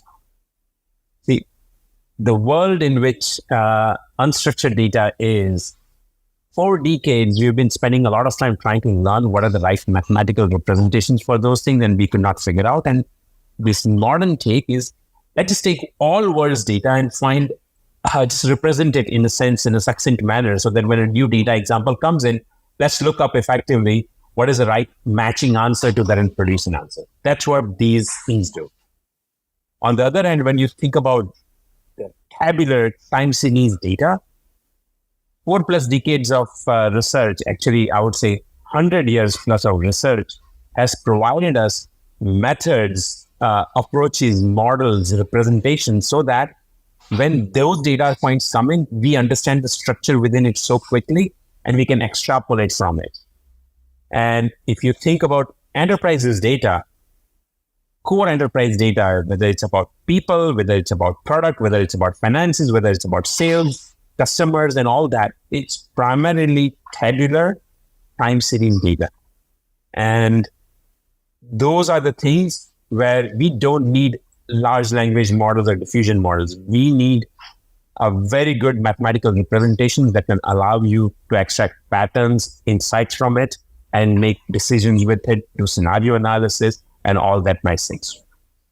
Yeah, so there's a big opportunity in businesses. Actually, you're kind of hearing the tide turn a bit on conversations. We all know that the LLMs are exciting, also becoming a bit of table stakes. Of course, some definite nuance between company to company on the training and the quality and the outputs, but at the same time, it's become largely available to everyone for almost nothing. Meaning, like, if you just want to, I call it Search 3.0. It's the next generation of search. It's a new format, but essentially it's Google's next thing, is like you search and now you get generative responses, but still in many ways search. The whole market talks about the value of it is when a company can actually use proprietary, unique data that sits inside of one of their various systems of record, or that sits on the devices of people who have built out endless PowerPoints and Excel spreadsheets and have written millions of emails and done presentations with graphics and representations. That data is where that's the money data, as I like to call it. That's where companies differentiate. You've built a novel approach. You're trying to help companies handle this and some of this and some of what I mentioned. But those data, the things that you talked about, the large graphical model, talk about, just give me the quick distinction from a LGM. We're going to make new names today. And an LLM. Absolutely. Very nicely put, by the way. In terms of LGMs, what we do, we think of data as a tabular timestamp data. Think of as a mental model. Think of a giant spreadsheet that's changing over time. Okay? For example, the demand of your product in terms of what sales you have made in a given channel, given location for a given product, that's changing over time. It's a time series kept in a nice structured manner. For this type of data, what you want to do is you want to learn the relationship between every pair of cells, okay? So that if there is a cell that is a value that is missing, you can fill it up. There's a cell that is value, but which is unusual, you can detect anomalies. There's a part of data that was having some type of model, and now post-COVID model has changed, you want to understand change points. You want to understand what are the relationships, what are the similarities between multiple behavioral things, like that product in that region behaves like this product in that region, or that product is 40% this and 60% that. Those kind of embeddings, those kind of what I would call calculus of these structured time series data is what large graphical model enables in a domain agnostic manner. Large graphical models are primarily based on mathematical representations. And for that reason, as you present small amount of data, it tries to look for the right representation for it so that you can do all sorts of extrapolation very quickly in a very efficient manner. These models are primarily representations. They're not like sort of learned from world's data. For that reason, they're very efficient, computationally efficient. They scale well. We are proud that we run on CPUs, not GPUs. And once this is at the core, you can do all sorts of interesting things, whether harmonizing data together when it's in multiple data environments, simulating, forecasting, predicting, to doing scenario analysis on top. So all of that you can do with this.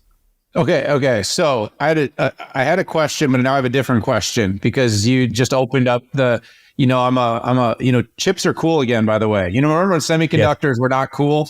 They are cool. I mean, you just said something. And by the way, I've said this on the record many times. I get some lashback from the NVIDIA fanboys. And I'm a big fan of Jensen. I've gotten to know him. Incredible leader. But a lot of AI is still done on CPUs. Talk to me just really quickly, because I don't want to go too far down this rabbit hole. But why did you choose that? Is what I think the world would love to hear. Why a company like yours has gone down the path of using a CPU as opposed to a GPU?